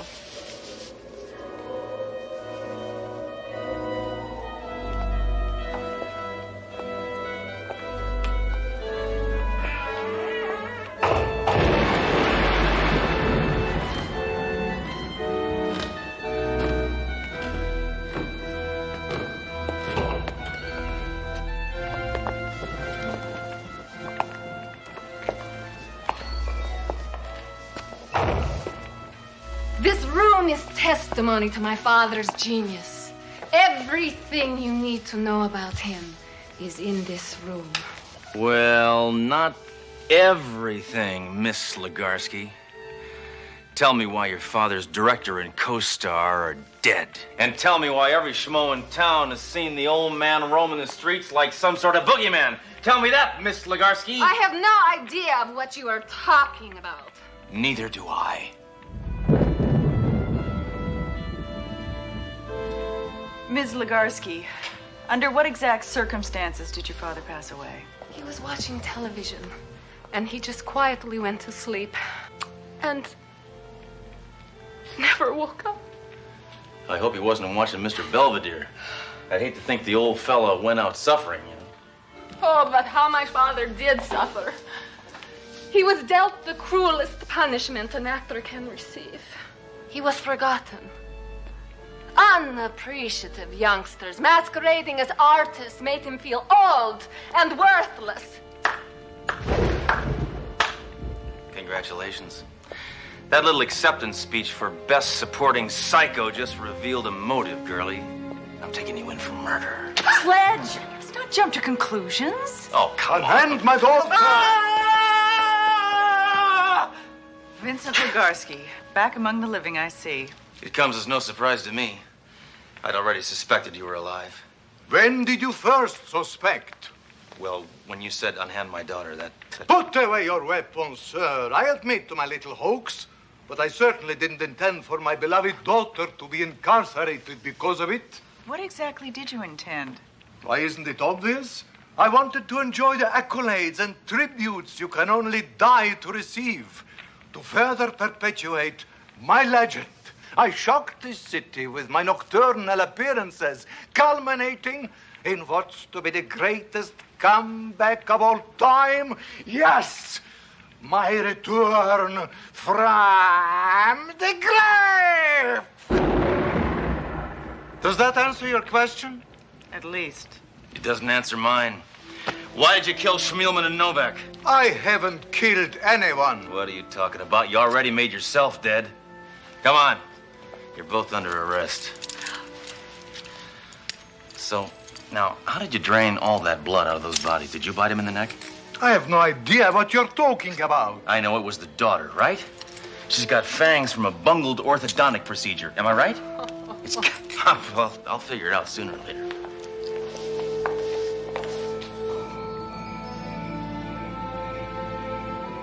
Duro, stop being such a worrywart. That nutty actor and his daughter are in custody. The case is closed, all right? Now try to get some sleep.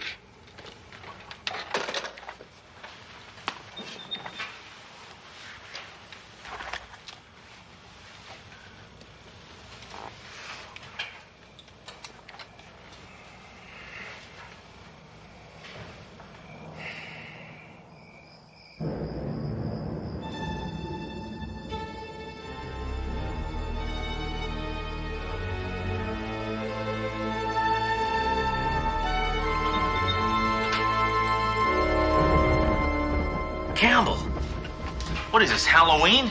You look ridiculous. Shut up.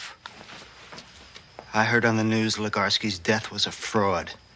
A dead man can't prove his innocence, but a live one can. You killed Schmielman and Novak, you little geek. Why? Jealousy. Stephen and Jessica were lovers. I desired her, but all she did was mock me.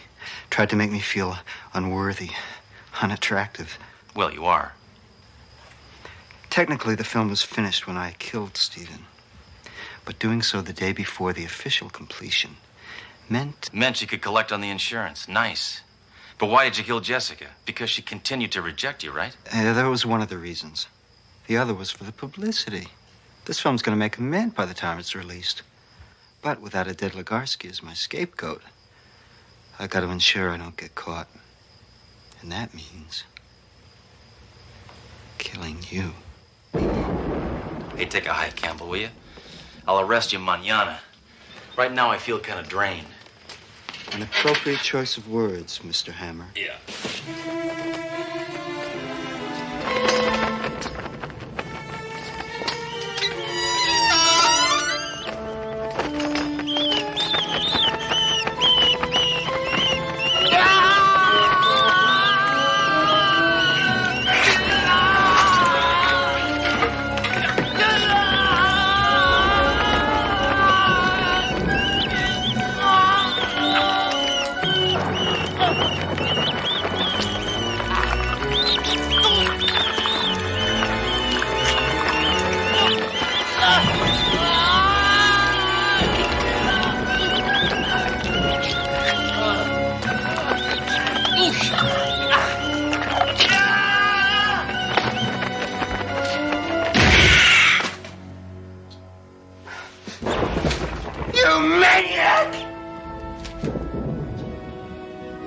what you've done. Calm down. I only winged him.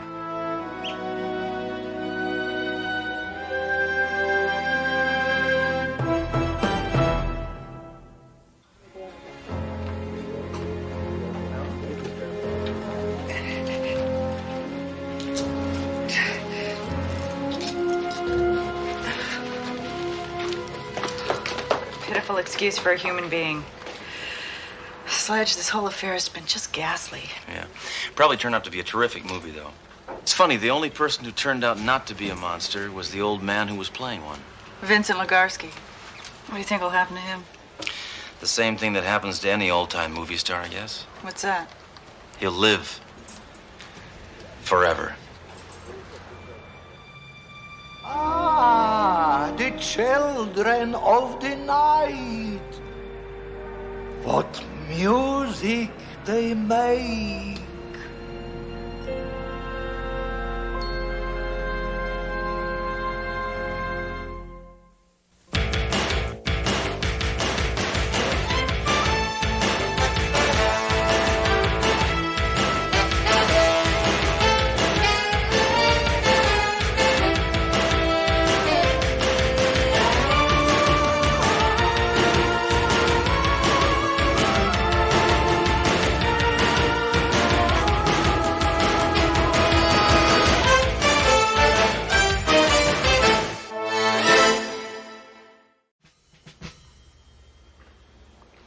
Gentlemen,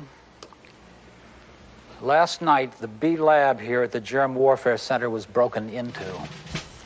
The object of that break-in was formula BX976, a highly toxic, a highly secret substance.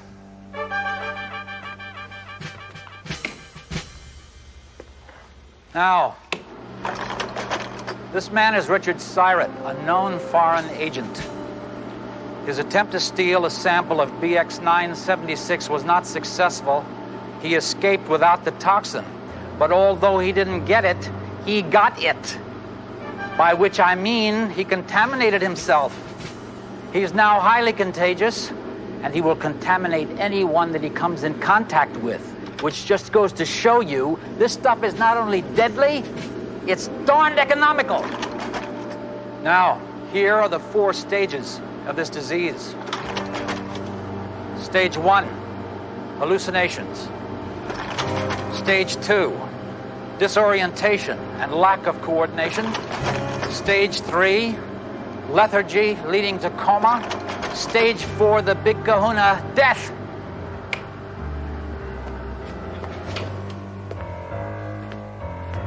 Now, there you have it.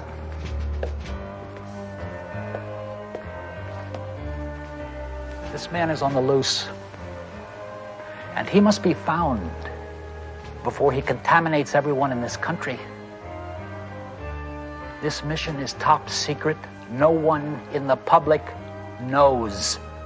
Any questions? Good. Let's get to work. Okay. The reason I called you in is because... Hammer, what are you doing? Don't worry, sir. Pest control. Dang, just winged him. Hammer, give me that gun so I can kill you. I was just trying to protect you, sir. Flies are filth, and they can spread disease. You're a disease! And I survived you. Barely. You seem upset. Captain, you were saying? I'm saying that Hammer is going to be the death of me. But what I wanted to say is that the military is asking for our assistance. The military? No problem. My tank is gassed up and ready to roll. Hammer, the military doesn't need your tank. It needs your eyes. They're ready to roll, too. See? They need our help in locating this man, Richard Syret. Uh-huh. Syret. What does he look like? He looks like this. Oh, right, because you got the... I don't know where my head's at. All right, now my orders are very specific. If you spot this man, don't approach him. Don't even apprehend him. Don't even touch him. Why? Has he got a major case of the cooties? Hammer, if I wasn't trying to control my high blood pressure, I would scream at you. Well, you screamed at me already. Shut up! Shut your mouth! Twice. They're adding up. Shut up! You! Now listen, if you see this man, I want you to call this special number. 1-800-MILITARY.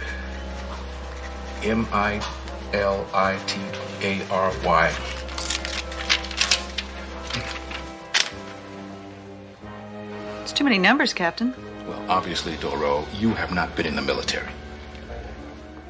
I wish the military would tell us what this Cyrot clown did. I can't stand secrets.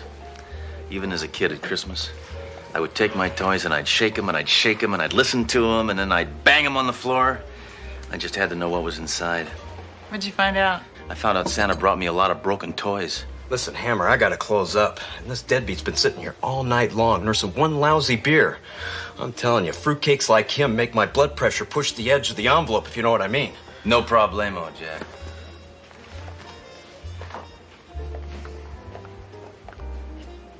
All right, vagrant. Come on, time to dump your garbage someplace else. This joint is closing. Comprehendo, slime baggo? Sledge! Do you know who that is? Yeah, this is the creep that's been driving Jack crazy. Richard Cyrot. Take a look. It's the guy the military is looking for. Come on, we better call. Hey, I don't need the army to help me bust this sick sicko. Sledge! Now, our orders were very specific. We are not to touch him. Trust me. I know what I'm doing. I just snagged the biggest fish in this city. No, hold your applause until I get him mounted. Look what I found, sir.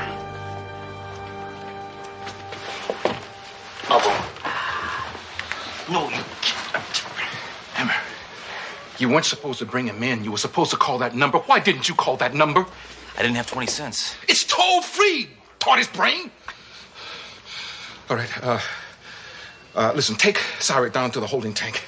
I've got to talk to the military and try to salvage my head from the chopping block. Yo! Wish you'd call that number.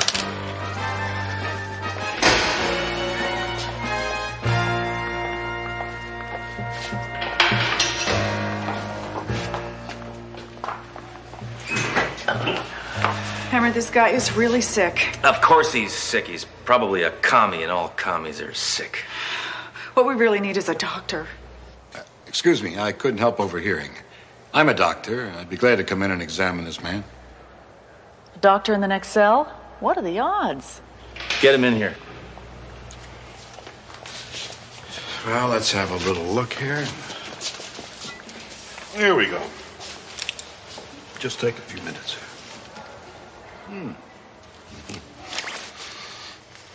This won't take long. I promise not to hurt you. Here we go. Hey, we don't need a CAT scan here, Doc, all right? Just tell me what's wrong with the guy. If you don't mind, I'm the doctor. Cough, please. Please cough. Prognosis is not very good. Patient is not breathing. Patient is not moving. Patient's heart is not beating. Oh, well, gee, then he must be dead. Abby, please. I'm the doctor. He must be dead. This is all we need, Hammer. By the way, Doc, what are you in here for? Not much. Impersonating a doctor. And I'm not really a nurse either. That's disgusting. Yeah, but the pay is great.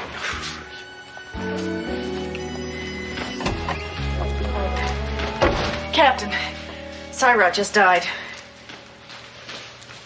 Oh, that's terrific. That's just wonderful.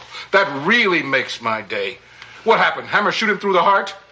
Hammer had nothing to do with it, Captain. Hammer always has something to do with it. That psycho has been assaulting my coffee ever since he transferred here. But I don't really care, Doro. I don't really care. It doesn't matter to me anymore because, I mean, even if I'm going to lose my badge and I'll be on the street talking to parking meters, it doesn't matter to me because Okay, everybody. Building is under quarantine. Till further notice, no one exits or enters the building. No exceptions. Questions? Yes, quite a few.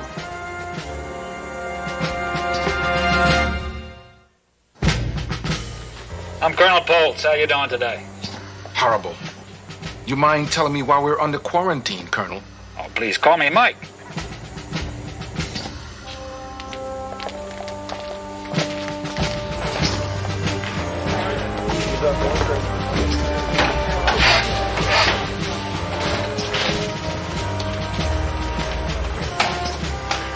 Okay, Mike, what is all this? All what? What? All these people in spacesuits, what are they doing here? Sealing off the building is very routine. Then what's with all these cameras? It's routine, observational purposes. And just what is it that you're observing, Mike? Captain, relax. Just pretend we're not here. You go about your business as usual. Just don't leave the building. Hey, Cap, why don't you give me a little tour so I can check out the layout, see who is where and what's what?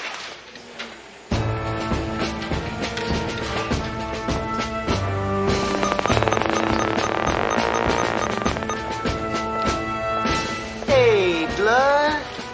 We done paid our bill, so what's with all this quarantine business? Hey, Wanda, what's he, your pimp? Our attorney. Yeah, you best believe it, homeboy. Harvard class of 82. Now, why don't you just cut us some slack before I habeas corpus upside your chubby little face? Roger, please. You're making a spectacle of yourself. Thank you very much for your hospitality, Captain. I must be moving along now. Duty calls.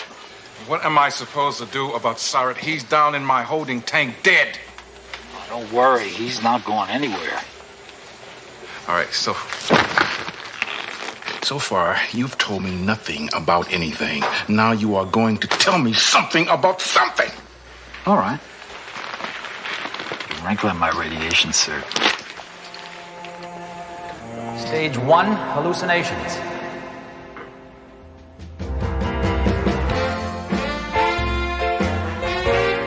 Major, I need you.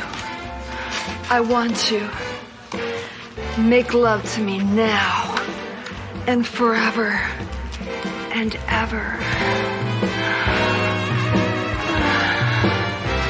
And forever and ever.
I-29. Anybody got I-29? Do I hear a bingo? You got I-29? I need I-29 for a bingo. Come on, somebody's got to have it.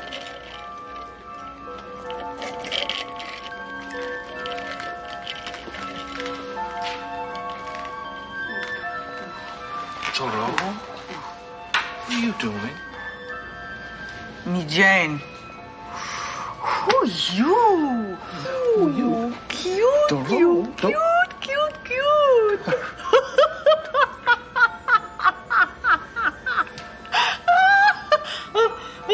so cute.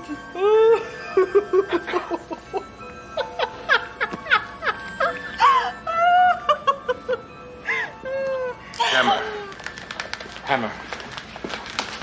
Thank God you're normal. Trust me, you know what you're doing. You talking to me? That's right, amigo, I'm talking to you. You talking to me?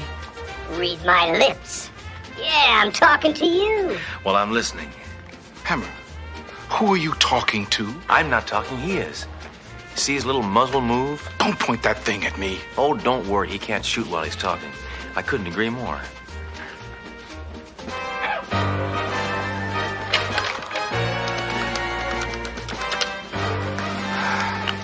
Let me speak to Pulse. Now. Pulse, this is Captain Trunk. I got a room full of crazies here, and I want to know why. Gosh, I can't imagine. But trust me, it's nothing to worry about. Pulse, I am worried. Is there something about Cyrus? I mean, he's got some kind of disease that's infecting all of us, right? No, it's just some kind of odd coincidence. Just stay calm. Just relax. It'll all be over in 8 to 10 hours. It better be, or I'm gonna bust through your space goons and come after your hide. You understand? Gee, that's not a good idea, Captain. My men have orders to shoot to kill. It's nothing personal.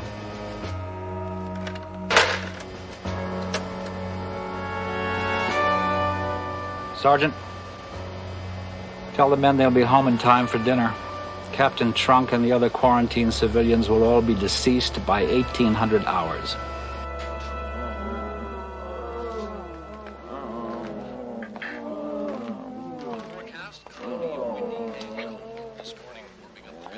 Oh, Captain. Oh, Captain, I feel just terrible. I just feel like my whole body was hit with shrapnel. Would you, give me a massage? And now, this special bulletin. What's this? According to our sources, everybody inside the building has been contaminated by a deadly experimental nerve gas developed by the military for use in germ warfare. Unfortunately, there is no known antidote, which means that everybody inside will be dead within a matter of hours. But there is one bright note. Thank God it's them and not us. Now back to Crazy Teddy, the weatherman, as he continues his 5-part special on clouds. It's just that Lisa Ellerblub. How does that dumb chick know? She knows we're contaminated and we're gonna die. Oh, yeah? Well, nobody's gonna tell me when I'm gonna die. I'm gonna die when I'm good and gosh darn ready. And boy, am I ever feeling ready. All right, come on. Come on, people! Let's not give up here. Come on. The only thing can save us is us. Come on, people. Let's put our heads together and think of a way to save our lives. Come on. Come on. Come on, Major. Get up. Get up, Major. Doro. Come on, Doro. Come on. Come on. Come on. Captain, I just realized something. What? How come you're not sick like everybody else? I don't know. I mean, I feel fine. Why is that? Why am I immune? Maybe it doesn't affect captains. Or maybe there's a medical explanation. Yeah, medical explanation. All right, Doc. Let's you and I go down to the lab and get some tests of me. I want to find out why I'm immune. Captain, he's not a real doctor. Doro, he's going to be working on me. What do you care? I don't care.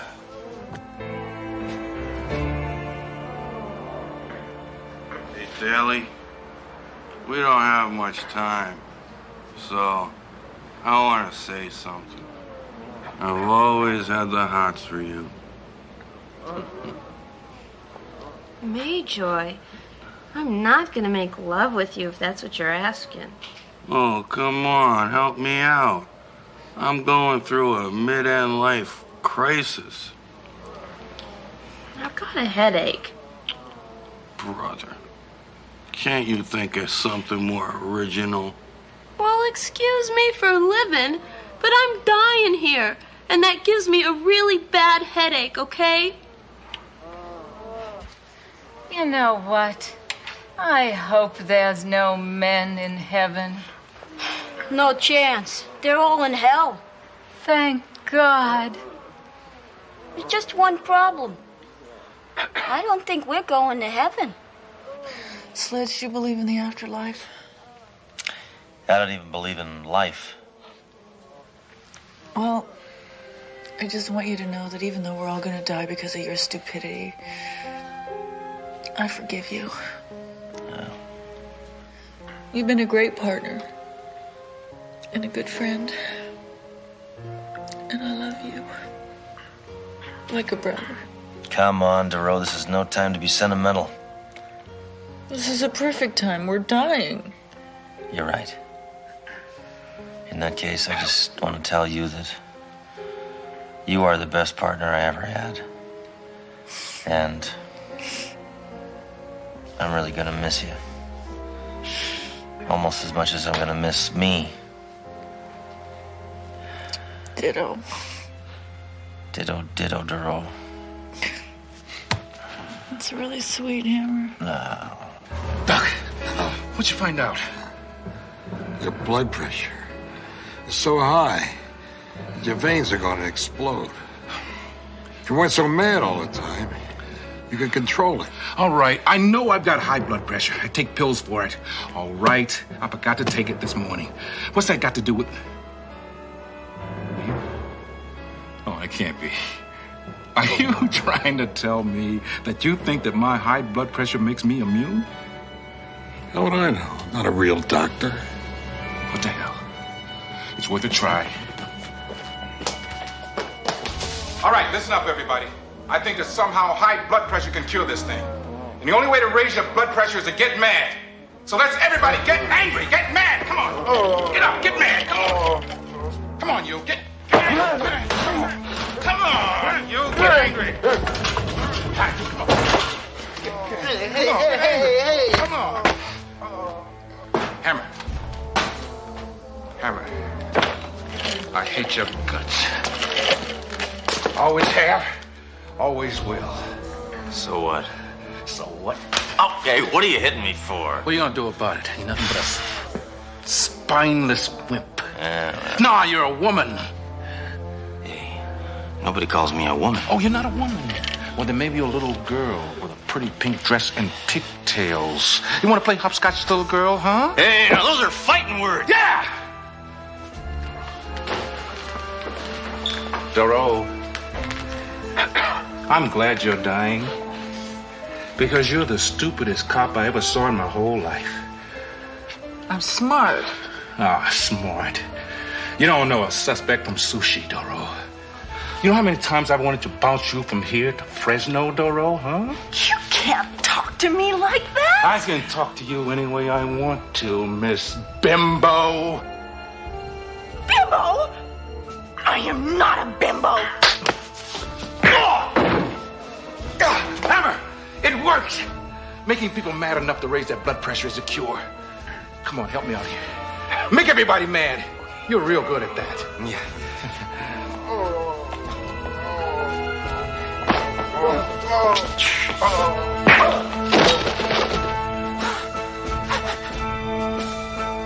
Captain, this is ridiculous. Getting mad is supposed to make us well?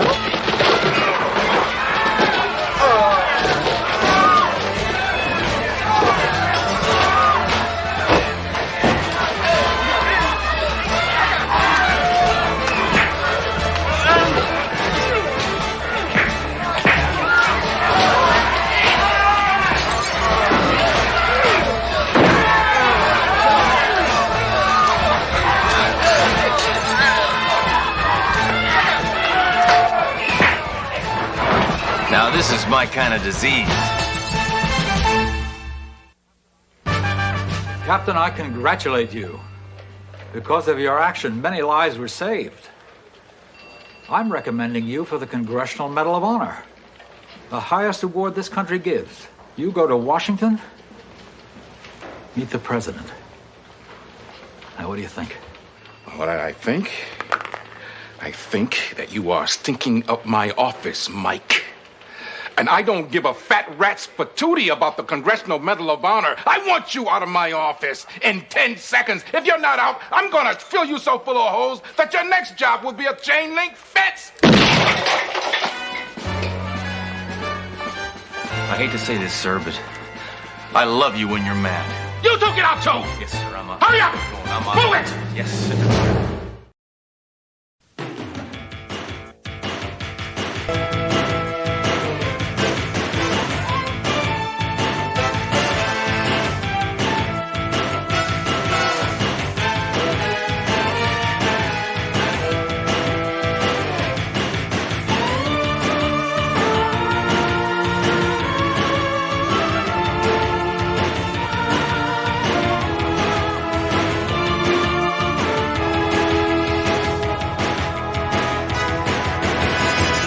Trust me, I know what I'm doing.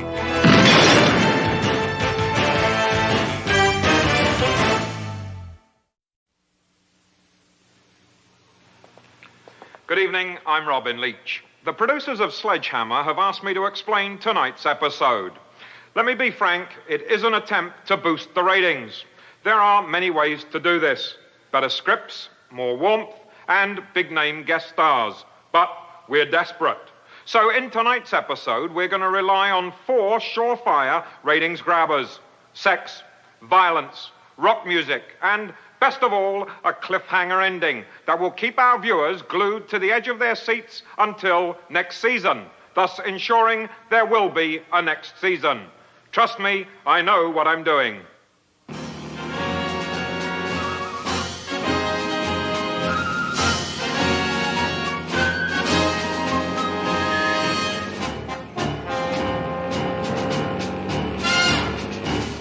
Thunderbird 1 to base. We just passed checkpoint 3. All is clear. Over and... What the...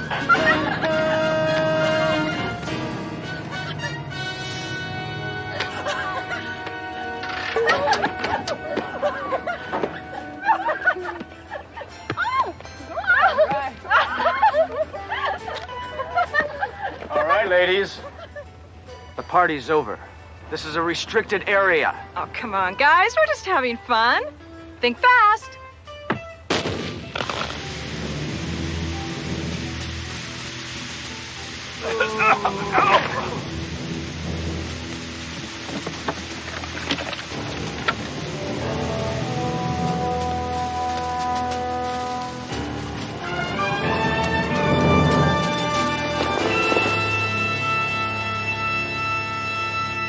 Hammer, I must congratulate you on apprehending those bank robbers. I just can't believe that you were able to get them to surrender their weapons by reading aloud from the collected works of Rod McEwen. It's great. You know, some of them were weeping openly. That's true. The truth is that poetry is more effective than tear gas. Remember that. And you didn't even draw your weapon. No, I tell you, who needs this silly thing? Oh, I'm sorry. Oh, no, I did that. I'm paying for that. No, keep your money in your pocket. Sledge, I'm so proud of you. You know, it takes a real man to do what you did. What a wonderful woman. A woman. Come here. I've got something for you.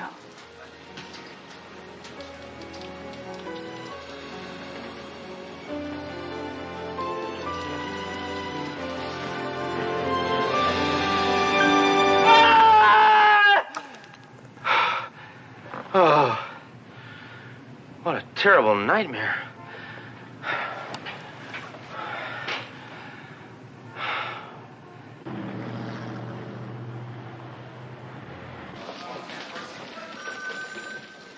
Hey, Hammer, you better get away from that door. What?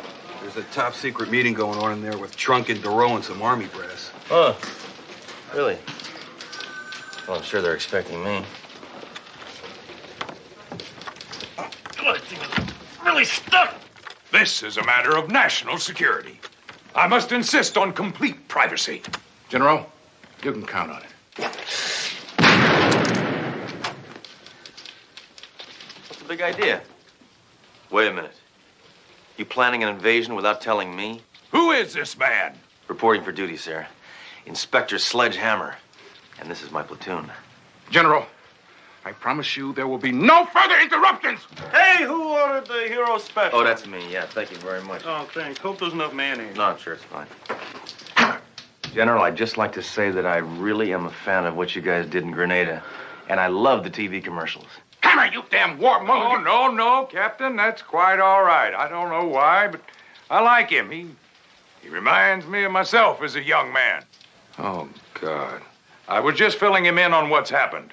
A Class D warhead was en route to a secret test site when the truck was intercepted by terrorists. What were they? Bunch of drug-crazed hippies packing M16s? No, they were a team of women in bikinis. Really? Hammer, this is serious. That's right. That's why I'm here. She never wears a bikini. Hammer, it's because of my background in terrorist psychology. Well, this never would have happened if the military hadn't gone soft. What you need to depend on is fine, upstanding young soldiers like this man. Where are you from, son? This is the man who betrayed his country. And he was having an affair with one of the terrorists. Why, you traitor, you Judas, you Benedict Arnold! Hammer! You see, I can't even trust my own men. That's why I had to bypass internal security and come to you. There's a bomb out there, and I want it back. This is a priority 1 red alert. A bunch of women with a lethal warhead. Just look at all the damage they can do with one credit card.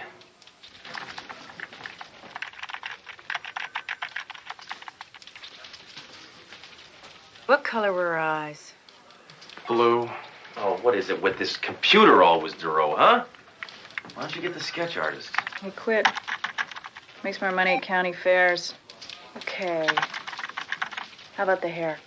Silky blonde with little highlights. Oh, give it a rest, will you? Duro, I'm telling you, this is not going to work. Wait, that's her. Well, come on, what are you waiting for? Print it up. Okay.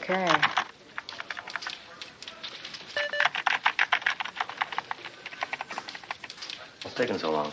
Hold on.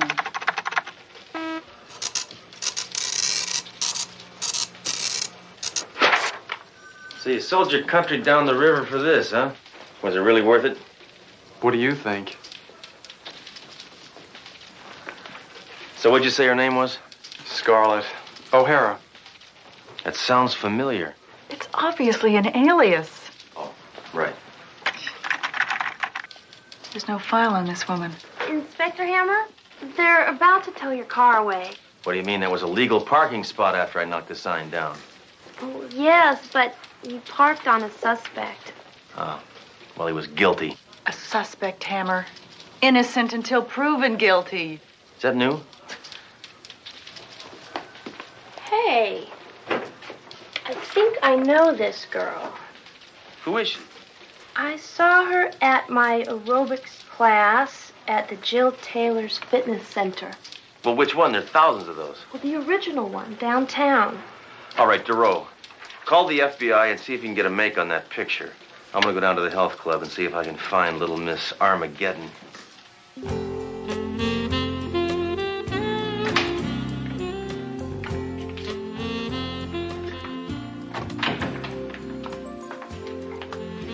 Jill Taylor's Housewife Fitness Program, Jill Taylor's Expectant Mothers Program, the Divorced Woman's Program. Got anything for me? The Blonde Fascist Pig Program, huh? I'd like to speak to this Jill Taylor. Well, she's in there, but you can't go in. Don't tell me, let me guess.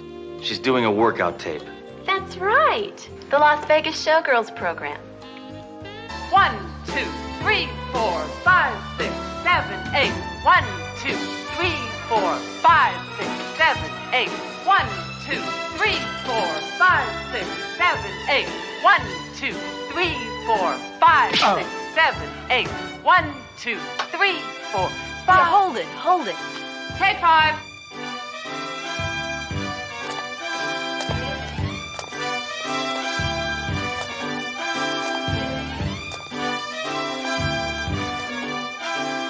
I'm Inspector Sledge Hammer. I want to ask you a couple of questions.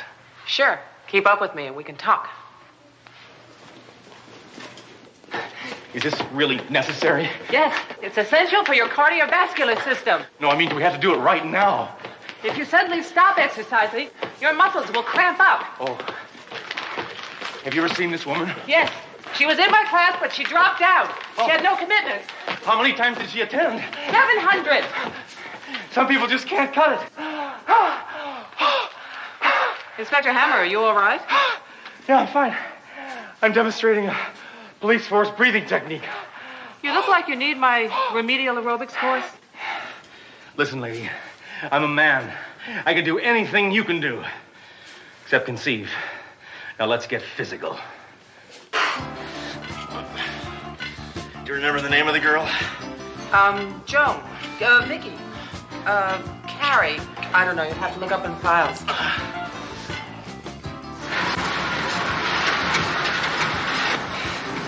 Did she ever do anything suspicious?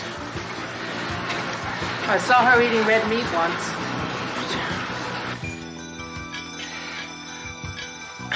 Inspector Hammer, don't you ever lift weights? I lift this one every day.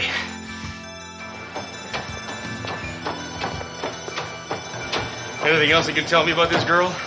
Inspector, I have hundreds of clients. I don't have time to keep tabs on every single one. Do you know the whereabouts of all the criminals you've ever dealt with?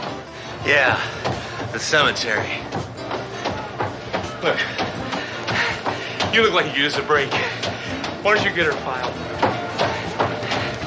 Anything to help.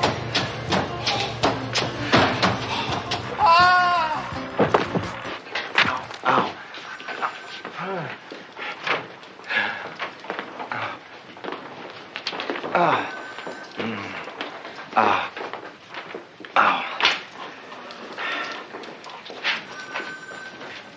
Dora, would you pick that up for me, please?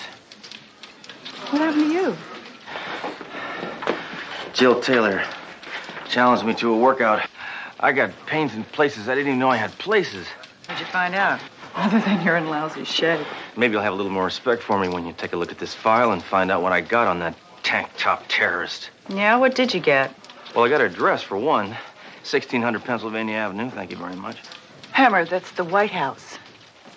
Oh, we can't bust Nancy Reagan. It's obviously a fake address.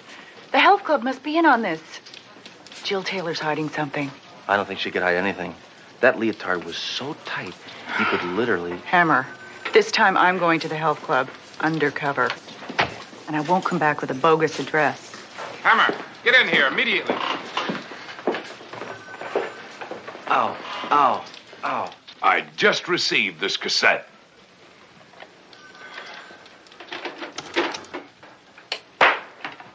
We have your warhead. Unless you deliver $1 billion to our Swiss bank account inside of 12 hours, we'll blow your city to kingdom come. $1 billion? Whew. I wonder what that is after taxes.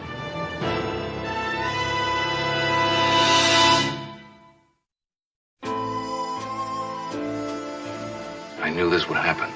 I knew it would happen. I could see it coming. It was inevitable. Hammer, you get involved in a case and suddenly it is the end of the world. Well, look at the bright side, Captain. The whole city full of crooks is getting the death penalty. Will you clear the lines, ragweed? We're in the middle of a crisis here. Look, just get off the phone, maggot. Who is it? Some guy says he's the governor. Yes, Governor. General Mills. Didn't sound like the governor. I understand. The state won't pay the $1 billion. Now, that's the kind of government I like. They don't back down. They don't give in to blackmail. They don't have the money. Oh. So what are we going to do? We're going to do nothing. That's what we're going to do. I guarantee you, these terrorists are bluffing. But what if they're not? Well, then it won't matter, because we'll all be dead.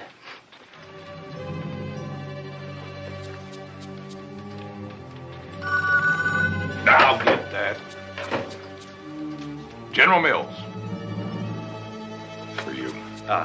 Yes, Governor, you wanted to talk to me? Hammer. Oh, hi, Duro. It's Duro. Excuse me.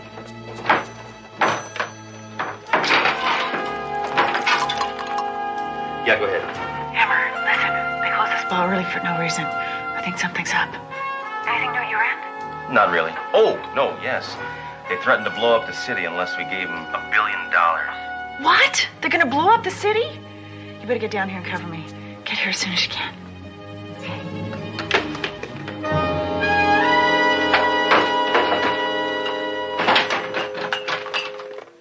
Something tells me the Jill Taylor Fitness Center isn't the safest place to be right now.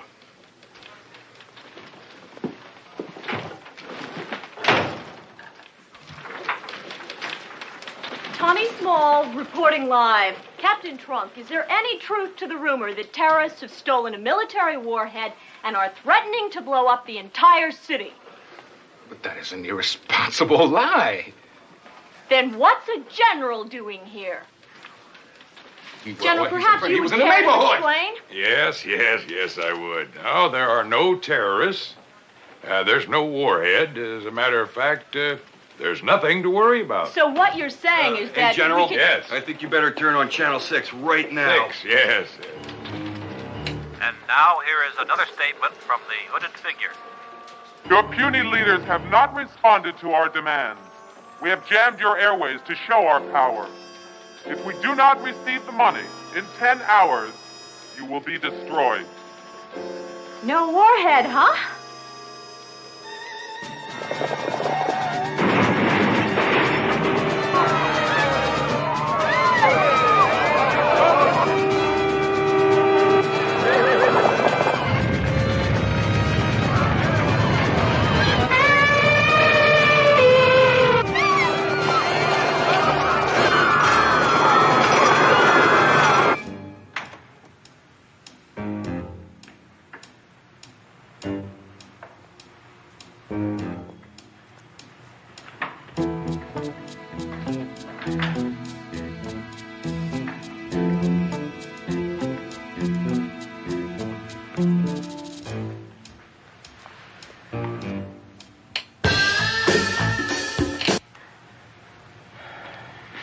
You probably didn't hear that.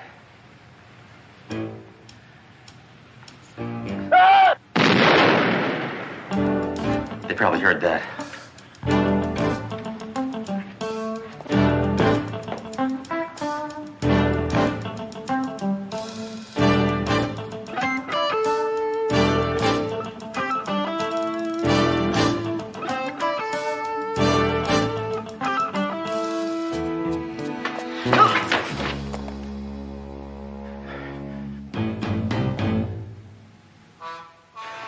You girls looking for the powder room?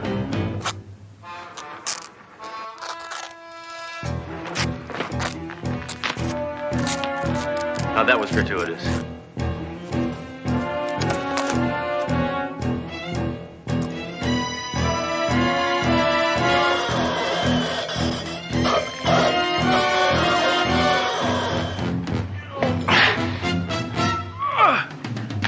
You throw like a girl. Here, catch this.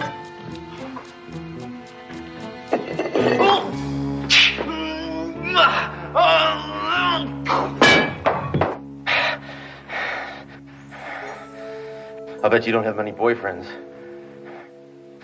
Earl, I found you at last. Mission accomplished. Hammer, I want a new partner.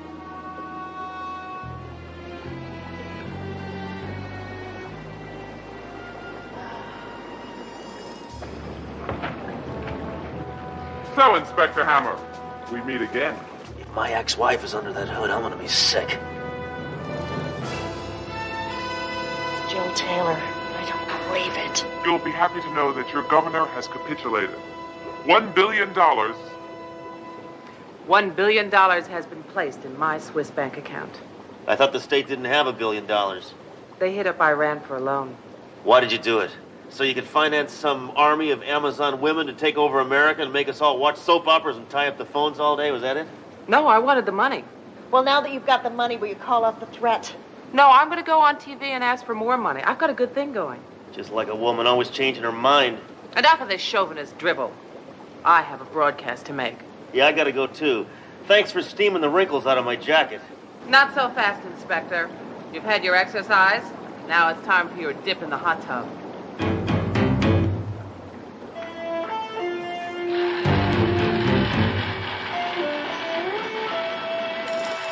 I also want gold bullion, my own 747, and a new episode of Moonlighting every week. Oh, Hammer. I guess this is the end of a good team. Yeah, I'm really gonna miss my gun. And you too, Jerome. Oh, and Dory. I'm one tough cop, right? Yeah, Sledge. Yeah. Freeze! Please! Shut that damn thing off! From this day forward, all grotesque men will be under my shapely thumb.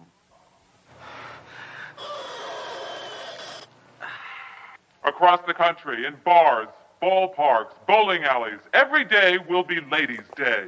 Furthermore... Hold it! Your show's been canceled. You talking to me?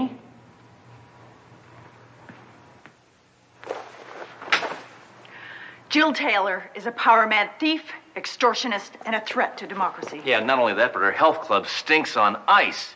Fools. You think you're safe? I pointlessly set that bomb to detonate in 5 minutes. My God, tell us where it is. Never. Would you be willing to rephrase that?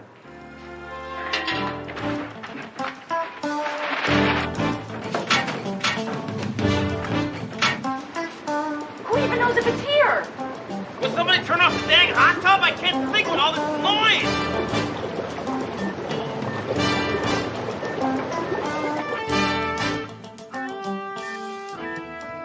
I found it! There it is, right there.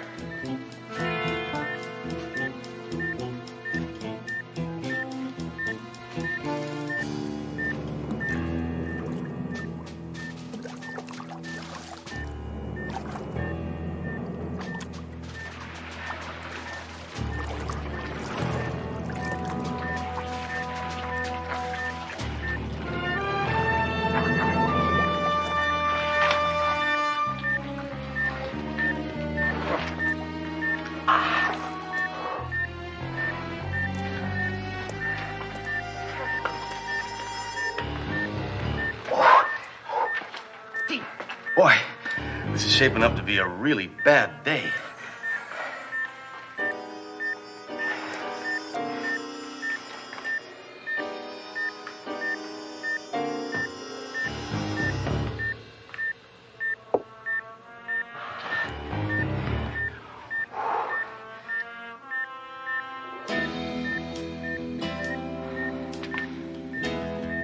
Hammer, you can't defuse that bomb.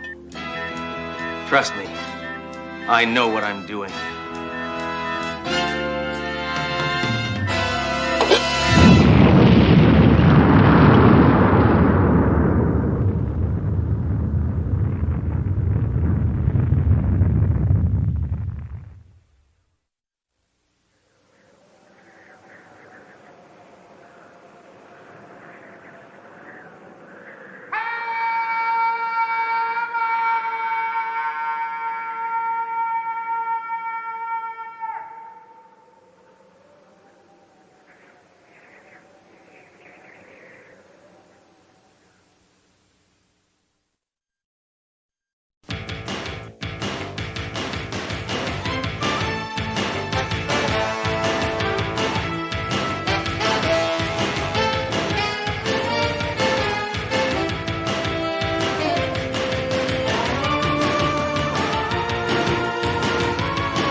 শুনেন কালকের খেলায় আপনি হারবেন বাবা confidence দেখছো মেয়ে যদি না হারছেন তাহলে কিন্তু বললাম এটা দিয়ে আমি আমার হাতে আপনার নাম লিখুন মানে তো তখনই বুঝবেন যখন এটা দায় আপনার উপর পড়বো ওই দিনকা তোরে হাত খরচে লেগা 5,000 টাকা দিছিলাম আবার টাকা কি গাছে ধরে আব্বাজান আপনি তো কত টাকাই কামান 5,000 টাকা দিলে আপনার কি হয় আমি আপনার একমাত্র আমার মাইয়া তো আমার পিছনে খরচ করবেন না কার পিছনে করবেন আমার একটা কুর্তি পছন্দ হয়েছে ওই কুর্তি আমি কিনতে চাই কুর্তি মূর্তি লেহেঙ্গা ওড়না এসব দিয়ে তো ঘর বইরে গেছে হাঁটুনের বি জায়গা নাই মন চায় তোর এগুলা নাইজেরিয়া বুলগেরিয়া আর উগান্ডায় পাঠাইয়া দে আচ্ছা এত কিছু কিনার দরকার নাকি কি কইতেছেন আব্বা একটা শখ করছি, শখের দাম লাখ টাকা। শখ যদি না মিটে তাহলে এই জীবন রেখে লাভ কি? আপনি যদি আমার টাকা না দিচ্ছেন তাহলে কিন্তু আমি কয়ে দিলাম ব্লেড দিয়ে হাত কেটে নাম লিখে ফেলাম। আচ্ছা, ব্লেড দিয়ে এই কুর্তির লেগে হাত কাটানোর দরকার নাই।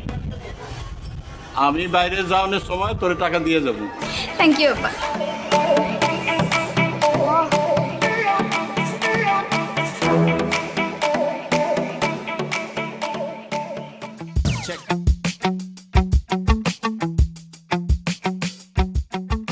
আচ্ছা লাইলি, তুমি এরকম প্রতিদিন কোনো পড়াই কমপ্লিট করছো না, আমি কিন্তু তোমাকে আর পড়াতে আসবো না। আসেন না, আপনারা ক্যাটাই কইছে আইতে, আমি কইছি শেষ পর্যন্ত তোমার বাবার কাছে আমাকে কমপ্লেন করতে হবে। আপনি আমার বাপের কাছে কমপ্লেন করবেন? পড়াশোনা করছো না, বাবার কাছে কমপ্লেন করবো না? অবশ্যই করবো। ঠিক আছে, আপনি যান, আপনি আমার বাপের কাছে কমপ্লেন করেন, এদিকে আমি ব্লেড দিয়ে হাত কেটে আপনার হাতের নাম লেখা রাখবো এখান দিয়ে। বলতে চলেছ আস্তাগফিরুল্লাহ। দেখো, এইবার না হয় আমি তোমার বাবার কাছে কমপ্লেন করবো না, কিন্তু তুমি যদি পরীক্ষায় ডাব্বা মারো তাহলে তো আবার আমি শেষ।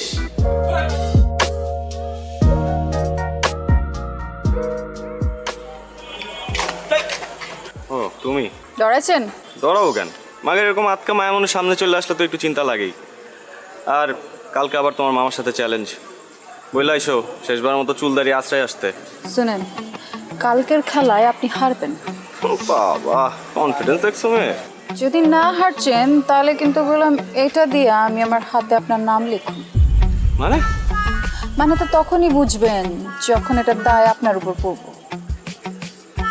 সরেন। আরে ভাই, নাম লিখবা মানে?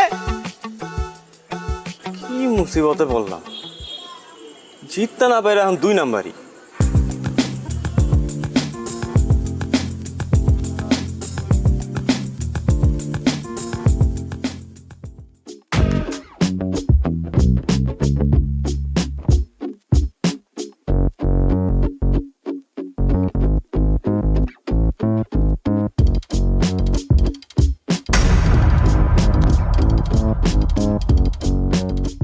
কি সমস্যা? যাইতে দিতেছ না কেন? সমস্যা আমার না আপনার। আপনি মানুষ না খুনি? মানে বোঝেন না? কালকে কি করছেন? কাচির লগে কি মিলাচ্ছেন? পেট খারাপের ওষুধ। দেখো, এখন কিন্তু বাড়াবাড়ি হইতেছে। তোমরা কাচ্চি খাইতে চাইছো, আমি খাওয়াইছি ব্যাস। কারণ কারো যদি পেট পাতলা হয়ে যায়, কেউ যদি হজম করতে না পারে, সেটা তো তার সমস্যা, আমার না। বাড়াবাড়ি আমরা করছি না আপনারা করছেন? মানে ইচ্ছে করে আপনারা খান নাই কালকে, তাই না? যাতে আমার লগে প্রতিশোধ নিতে পারেন। আর যদি নিতে চাই, সেটা কি দোষ? 3 বার ঘুরি চ্যাম্পিয়ন আমি, তোমার কারণে আমার হারতে হয়েছে। হারছেন তো কি? মাঝে মাঝে কিছু জিতবার লাগা কিছু হারতে হয়। এই, তোমার কাছে হাইরে আমি কি জিতছি? হ্যাঁ, আমারই জিতছেন, আমার মন জিতছে। এই দেখো, তুমি আমার আবার কোনো কিছু তো ফাঁসে দিচ্ছ, আমি বুঝছি। এইসব ফান্দে আমি পা দিতেছি না, প্লিজ। আমি আপনারে ফাঁসাই নাই, আপনি আমারে ফাঁসাইছেন। আমি তো আপনার প্রেমে পড়ে গেছি ফ্রি মাস্টার।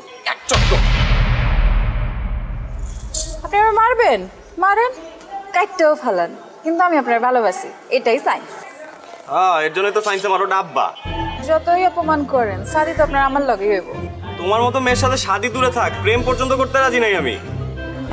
আর এইসব ব্লেড ফেড দিয়ে কোনো কাজ হবে না, আমি ভয় পাই না আর। দেখো চন্দ্র, তুমি কি করো।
cô này nữa nha.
Vậy là mình đã tô xong màu xanh nước biển rồi nha. Và bây giờ mình sẽ cất màu xanh nước biển này đi và lấy màu tiếp theo là mình sẽ lấy màu đỏ nha.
মজা হয়েছে?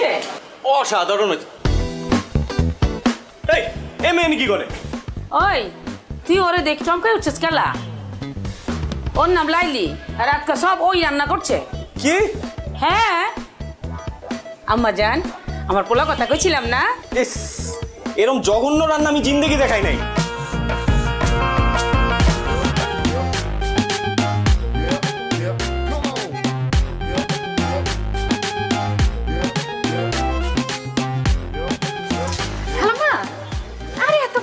আপনি কেন টানতেছেন? আমারে দেন, আমারে দেন। থাক আম্মা জান থাক, আমি তো পারতাছি। সমস্যা না, আপনার বাসার সামনে না, আমি আগা দিতেছি, চলেন। তুমি কে থা মা? আমি তো চিন্তা পারতেছি না কোনখানে বাসা। আমার সামনের মহল্লা বাসা। আমার নাম লাইলি। ও লাইলি, তুমি কি আমার চিনো? জি না খালাম্মা, আসলে আপনি তো আমার মায়ের বয়সী, বুঝছেন না? তা আমার মা যদি এরকম বাজারে ব্যাগ টানতো আমি তো দিতাম না, আমি লয়ে নিতাম। ও আচ্ছা। খালাম্মা আপনার কোনো পোলা মায়া নাই? আছে তো, আমার একমাত্র পোলা আছে। তো চ্যাংরা পোলা থাকতে আপনার বাজারে যেতে হয় গেলা? তুমি যে কি কও, তুমি কিন্তু খুব ভালো কথা কইছো। আমি আসলে বাসায় দিকে তো মাঝে মাঝে নিজে হাট বাজার করি। তা আম্মা জান, তুমি কেমনে জানলা আমার পোলা চ্যাংরা? ও, আপনার বয়স দেখে আন্দাজ করছি আর কি, আপনার পোলা চ্যাংরাই হবো। এইটা আপনার বাচ্চা? হ্যাঁ, এই যে আইসা পড়ছে, আমার বাসা আইসা পড়ছে। চাও, তুমি এত কষ্ট করছো, একটু চা পানি খিলাও। না না, আজকে না, খালাম্মা আরেকদিন আসুন। আচ্ছা, আপনি নিশ্চয়ই কষ্ট পাইছেন তাই না? কষ্ট পাইলে মানে আপনি কইছেন আমারে, আমি যদি না যাই তাহলে তো খারাপ দেখেন। আজকে যাই তাহলে চলো আসো বাজান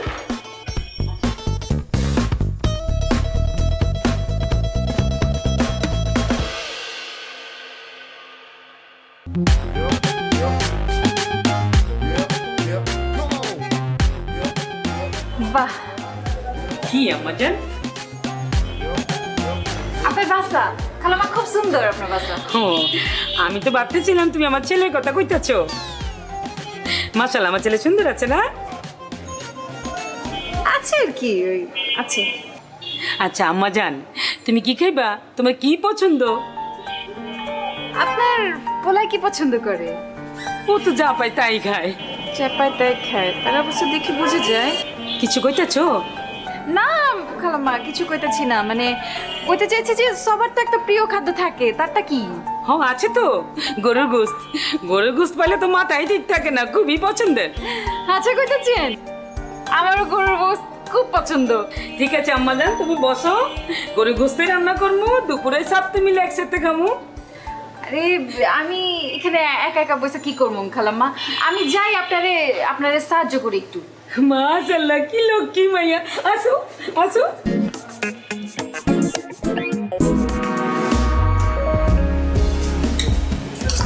মা মাংস যা হয়েছে না মজা হয়েছে অসাধারণ হয়েছে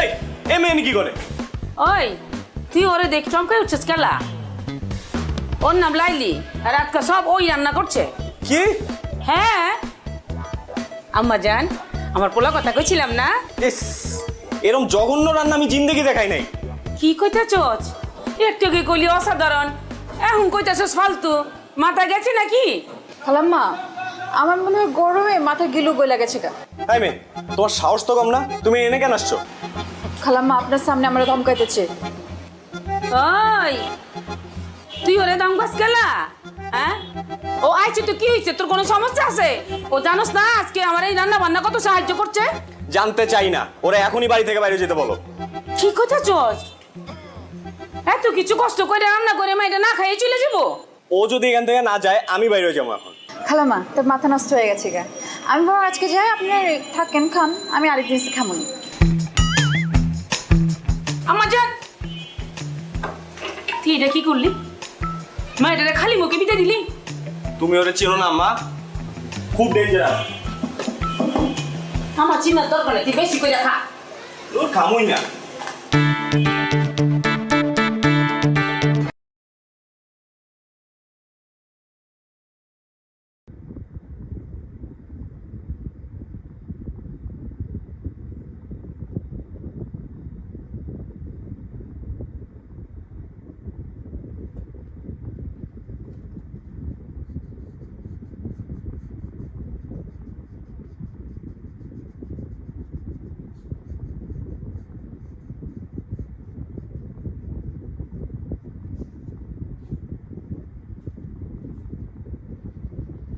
Mình sẽ lấy cả màu vàng để tô những cái chấm trên cái con quay này nữa nha.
mình sẽ cái tô cả cái viền dưới này của con quay bọc màu vàng này nữa nha.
Ok, và tiếp theo thì mình đã tô xong màu vàng này rồi. আপনি এখান থেকে চলে যান। লাইলি, তুমি না আমারে বলছিলে আমারে না পাইলে তুমি ব্লেড দিয়ে আমার নাম লিখে হাত কাটবা। আজকে তোমারে না পাইলে আমি হাত কাটবো, তোমার নাম লিখবো হাতে আমি। আরে পাগল নাকি? কি করবা লাগছে?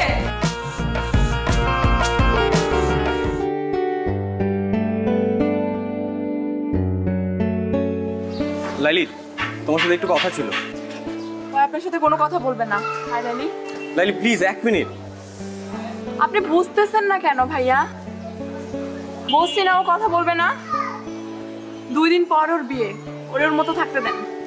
লাইলি, আমার ভুল হয়েছে, আমি আমার ভুল বুঝতে পারছি।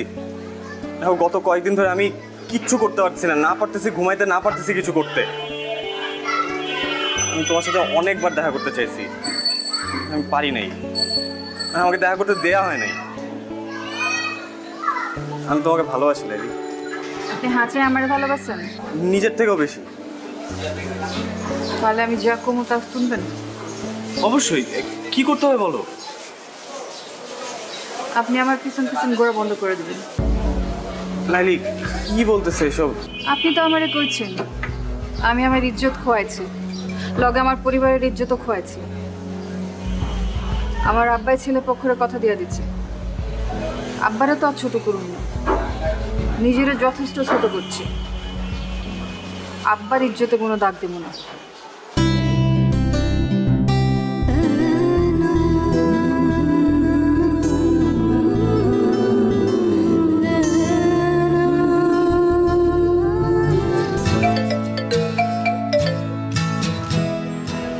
হ্যালো, আসসালামু আলাইকুম ভাইজান। ওয়ালাইকুম আসসালাম। আমি নীলের আম্মা কইতাছি। আপা, আমি জানি আপনি কি কইবেন। আমার কিছু করার নাই, আমি লাইলিরে জিগাইয়া সবকিছু ঠিক করছি।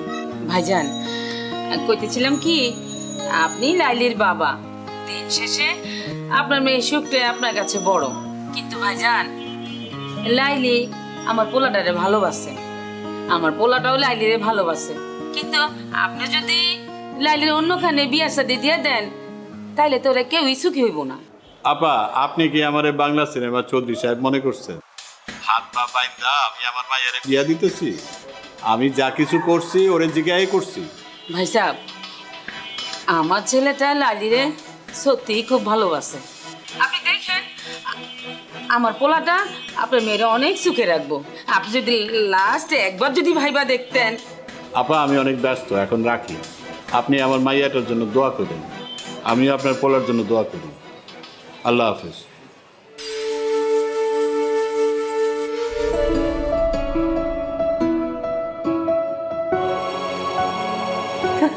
দেখ লাইলির আজ কি সুন্দর লাগতেছে। হ্যাঁ বহুত সুন্দর লাগতেছে। সাইটাগুলো মানাইছে। আরে আপনি এখানে চলে কিভাবে? বাইগান বাইগান কইতাছি। লাইলি তোমার সাথে একটু কথা ছিল। আপনার সাথে আমার কোনো কথা নাই কা, আপনি এখান থেকে চলে যান। লাইলি তুমি না আমারে বলছিলে আমারে না পাইলে তুমি ব্লেড দিয়ে আমার নাম লিখা হাত কাটবা। আজকে তোমারে না পাইলে আমি হাত কাটবো, তোমার নাম লিখবো হাতে আমি। আরে পাগল নাকি? কি করবে লাগছে? হেনি কি আছে? মামা আয় মামা মামা মামা এসব করার কাম নাই, আপনি এখান থেকে যান গা।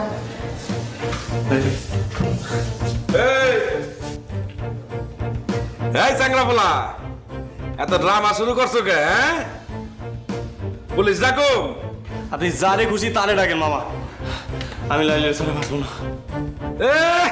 তখন তো খুব কইছিলা লাইলি একটা নাটক বাজ, ওই খালি নাটক করে বেড়ায়। হ্যাঁ, ওর লগে মজা লওয়া যায়, ওর লগে প্রেম করা যায় না, আর বিয়া করুম না।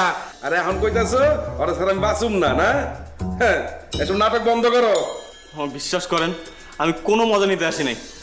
আমি সত্যি সত্যি লাইলি তোমার নাম লিখবো এবং ব্লেড দিয়ে না সত্যি রক্ত জলের নাম লিখবো। লাইলে তুই রাজি হয়ে যা, না ছেলেটা এরকম পাগলামি করতেছে, আমার কাইটা লাইব। এমনি কিন্তু ছেলেটা ভালো আছে, তুই রাজি হইলে সবকিছু ঠিকঠাক হয়ে যাব। আমি দুলা বাইরে সামলাইতেছি, তুই কোনো চিন্তা করিস না, ঠিক আছে? রাজি আছিস না? আরে রাজি হয়ে যা, আমার না করিস না, ভালো আছে ছেলেটা।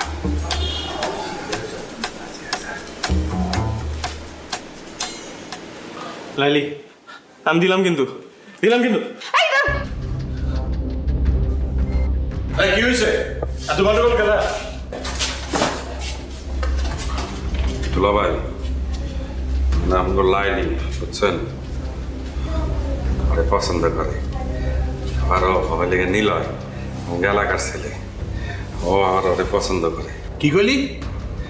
দুইজনে দুইজন পছন্দ করে। দুলা ভাই, দুলা ভাই আপনি যদি সম্মতি দিতেন তাহলে ওকে বিয়াটা করা দিতে পারতাম। চুপ কর, তুই কি চাস?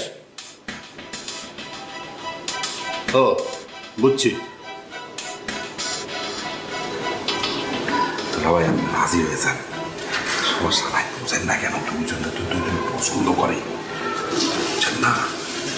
যদি ভাইয়াটা গিয়ে যায় তাহলে তো আমার সমস্যা, মহল্লায় আমরা চেহারা দেবো কেমনে? আপনি রাজি হয়ে যান, আপনি আমি ওইদিকে সামলান, আমি ওইদিকে ওপরে দেখতেছি। দুলা ভাই আপনি চালান চালান। আচ্ছা আরে চালান তাড়াতাড়ি, এত চিন্তা করেন না তো।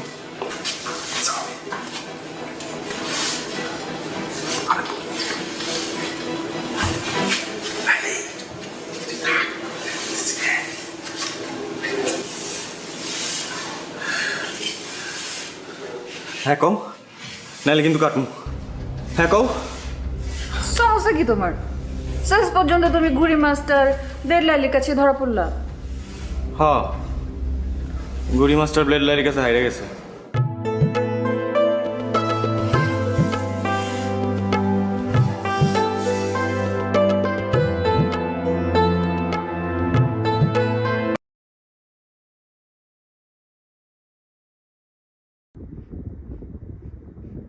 Làm không thừa đâu, một ngày chỉ kiếm thêm cũng được.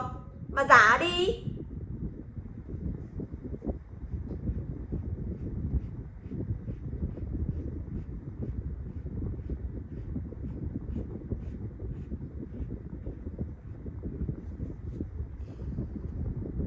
Lấy con đi cái Max 64 ghi gì?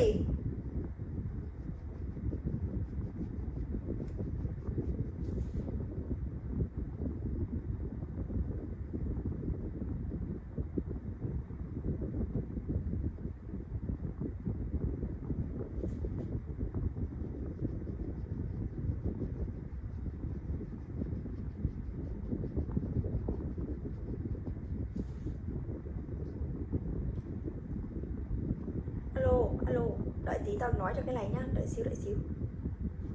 Ok, và mình đã dùng xong màu xanh để tô bức tranh rồi, và tiếp theo thì mình sẽ dùng màu đỏ để tô tiếp tục bức tranh nha. Mình sẽ cất màu xanh đi và lấy màu đỏ. Mày ơi, mai mày lên Hà Nội đúng không? Mấy giờ mày lên? 3-4 giờ chiều.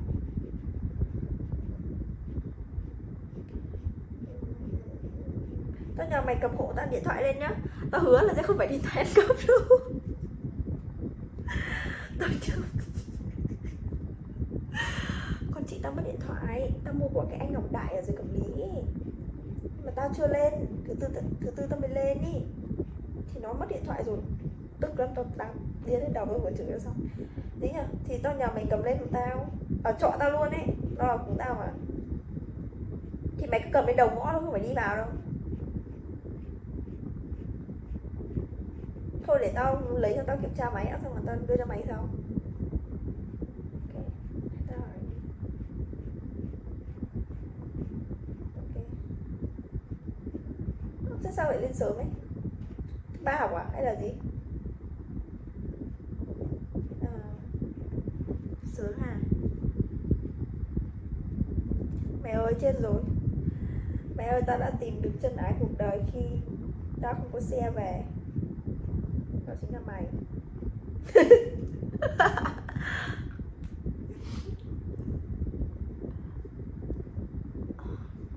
Mẹ ơi, mùa lạnh. Không sao, tao đã tìm được chân ái cuộc đời. Mà mày có ô tô, mùa lạnh tao sẽ bắt mày đi ô tô về, kèm tao về cho tao đỡ lạnh. Mày có biết lái thật không vậy? Tao cứ sợ ấy, hôm nọ mày lái xe máy tao ngồi đằng sau, nhiều lúc tao cũng sợ là mày sẽ ngã. Nên là lúc nào mày đi nhanh ấy, tao cũng sợ ấy.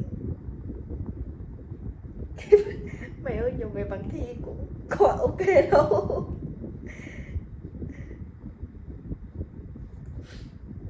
Lên cao tốc mày nhớ đi cẩn thận. Ok. Hôm nào mà mùa đông về mày nhớ cho tao về ghé cho tao đỡ lạnh nhé. Ok. Có gì để mai tao bảo tao xem anh ấy điện thoại, sẵn điện thoại không. Mày ơi, mày biết con chị tao nó mất điện thoại kiểu gì không? Nó đi công viên Thống Nhất.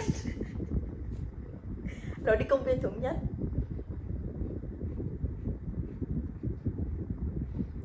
Kiểu là nó ngồi ở cái ghế đá. Thế xong nó cầm máy ảnh, nó đi xuống cái hồ đấy cách đúng một bước chân. Thì nó để điện thoại ở chỗ ghế đá đấy với cả một thằng nữa, thằng bạn nó á. Thế hai đứa xuống cách hồ, cách một cái bước chân đấy xuống hồ để chụp ảnh. Xong quay lên chắc được 3 phút thì mất cái điện thoại luôn. Thằng kia còn mất con iPhone 11, còn chị tao may mất iPhone 8. Cả hai đứa đều mất. Cả hai đứa đều để. Thôi, tao khóa máy của chị tao rồi, tao nghĩ là nó sẽ phá thôi, tại con chị tao máy ấy.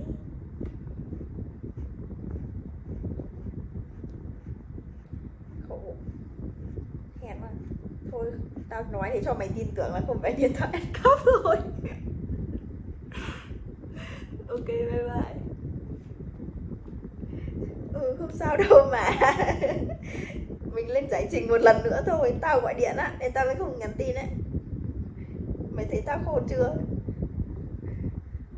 Không sao mà. Sari sari কেন? আমি কি তোরে কিছু দিতে পারি না? এমনি করে টাকা খরচ করলে টাকা জমাইবা কেমনে? দূর, একটা শাড়ির আর কতই দাম। শাড়িটা কিন্তু সুন্দর আছে। আচ্ছা, একটু পরে দেখা না। আরেকদিন পরবো। কি কস? পর না, তোরা অনেকদিন শাড়িতে দেখি না। রাবেয়া, রাবেয়া, খুলতেছি।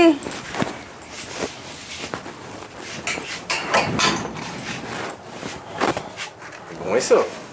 অনেকক্ষণ আগেই ঘুমাইছে। বাজার। মা, এত বাজার কেন আনছো? না, এত বাজার কই? ঘরে একটা নতুন মানুষ আসতেছে না, ওর জন্য খাওয়ান দরকার আছে না? রাক্ষসের মতো খাইবো তো সবাই, এত বাজার করে লইছো। আরে না, রাক্ষসের কিছু নেই। যাও বাজারটা রাখো।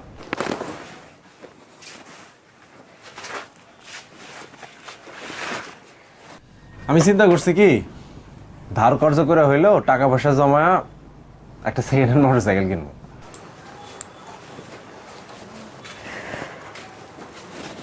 মোটরসাইকেল কেন? আরে ভাড়ায় গাড়ি চালায় খুব একটা লাভ হয় না, এদিকে তেলের দাম বাড়তি, তারপরে যে চাকরিটা করি সেখানে তো টাকা পয়সা খুব বেশি দেয় না। ঘরে একটা নতুন মানুষ এসেছে, আমি যদি এই চাকরিটা ছাইরা যদি বাইক রাইড সারাদিন করি তখন কিছু টাকা আসবো, ভালো হইব না?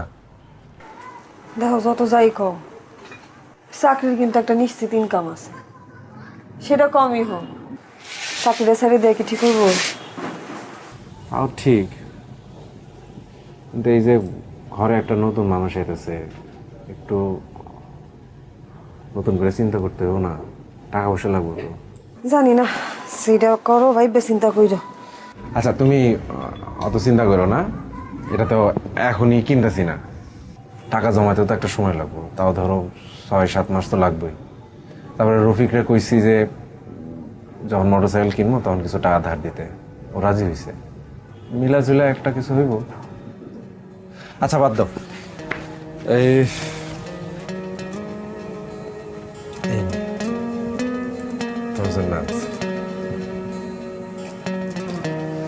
শাড়ি? শাড়ি কেন? আমি কি তোরে কিছু দিতে পারি না? এমনি করে টাকা খরচ করলে টাকা জমাইবা কেমনে? দূর, একটা শাড়ির আর কতই দাম। শাড়িটা কিন্তু সুন্দর আছে। পছন্দ হয়েছে তো? আচ্ছা একটু পরে দেখে না। আরেকদিন পরবো। কি কস, পর না, তোরা অনেকদিন শাড়িতে দেখি না।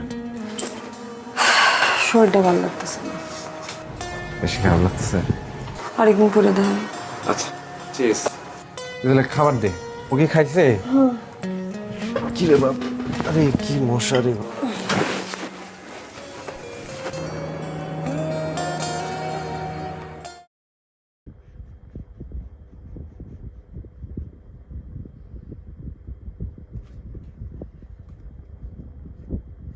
Các bạn nhớ khi tô mình cần nhìn kỹ các mặt Rubik để xem mình đã tô đúng màu chưa nha.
Ok, và mình sẽ tô tiếp một ô này nữa nha.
vậy là mình đã dùng xong màu đỏ rồi, và tiếp theo thì mình sẽ dùng đến màu hồng nha.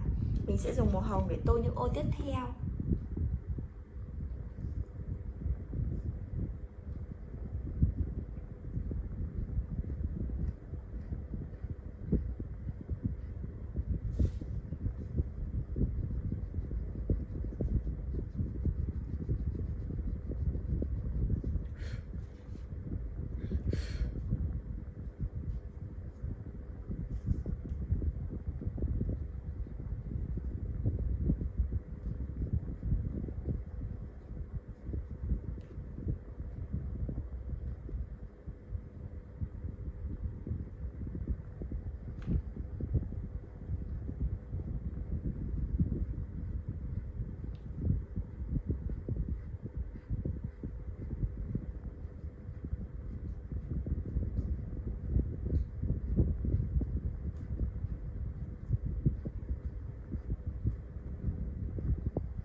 Chết, mình vừa làm gãy mất cái màu hồng này rồi, mình vừa mới dùng luôn mà đã gãy rồi. Thì bây giờ mình sẽ cố dùng nốt cái đoạn bị gãy này ra nha.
Và mình cũng vẫn sẽ tiếp tục tô cả hai ô này bằng màu hồng nữa nha.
vậy là mình đã tô hết những cái ô mà cần phải tô màu hồng rồi nha.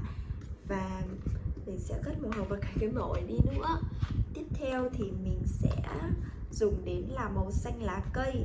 Mình sẽ dùng màu xanh lá cây để tô những cái ô mà có màu xanh lá cây đó nha.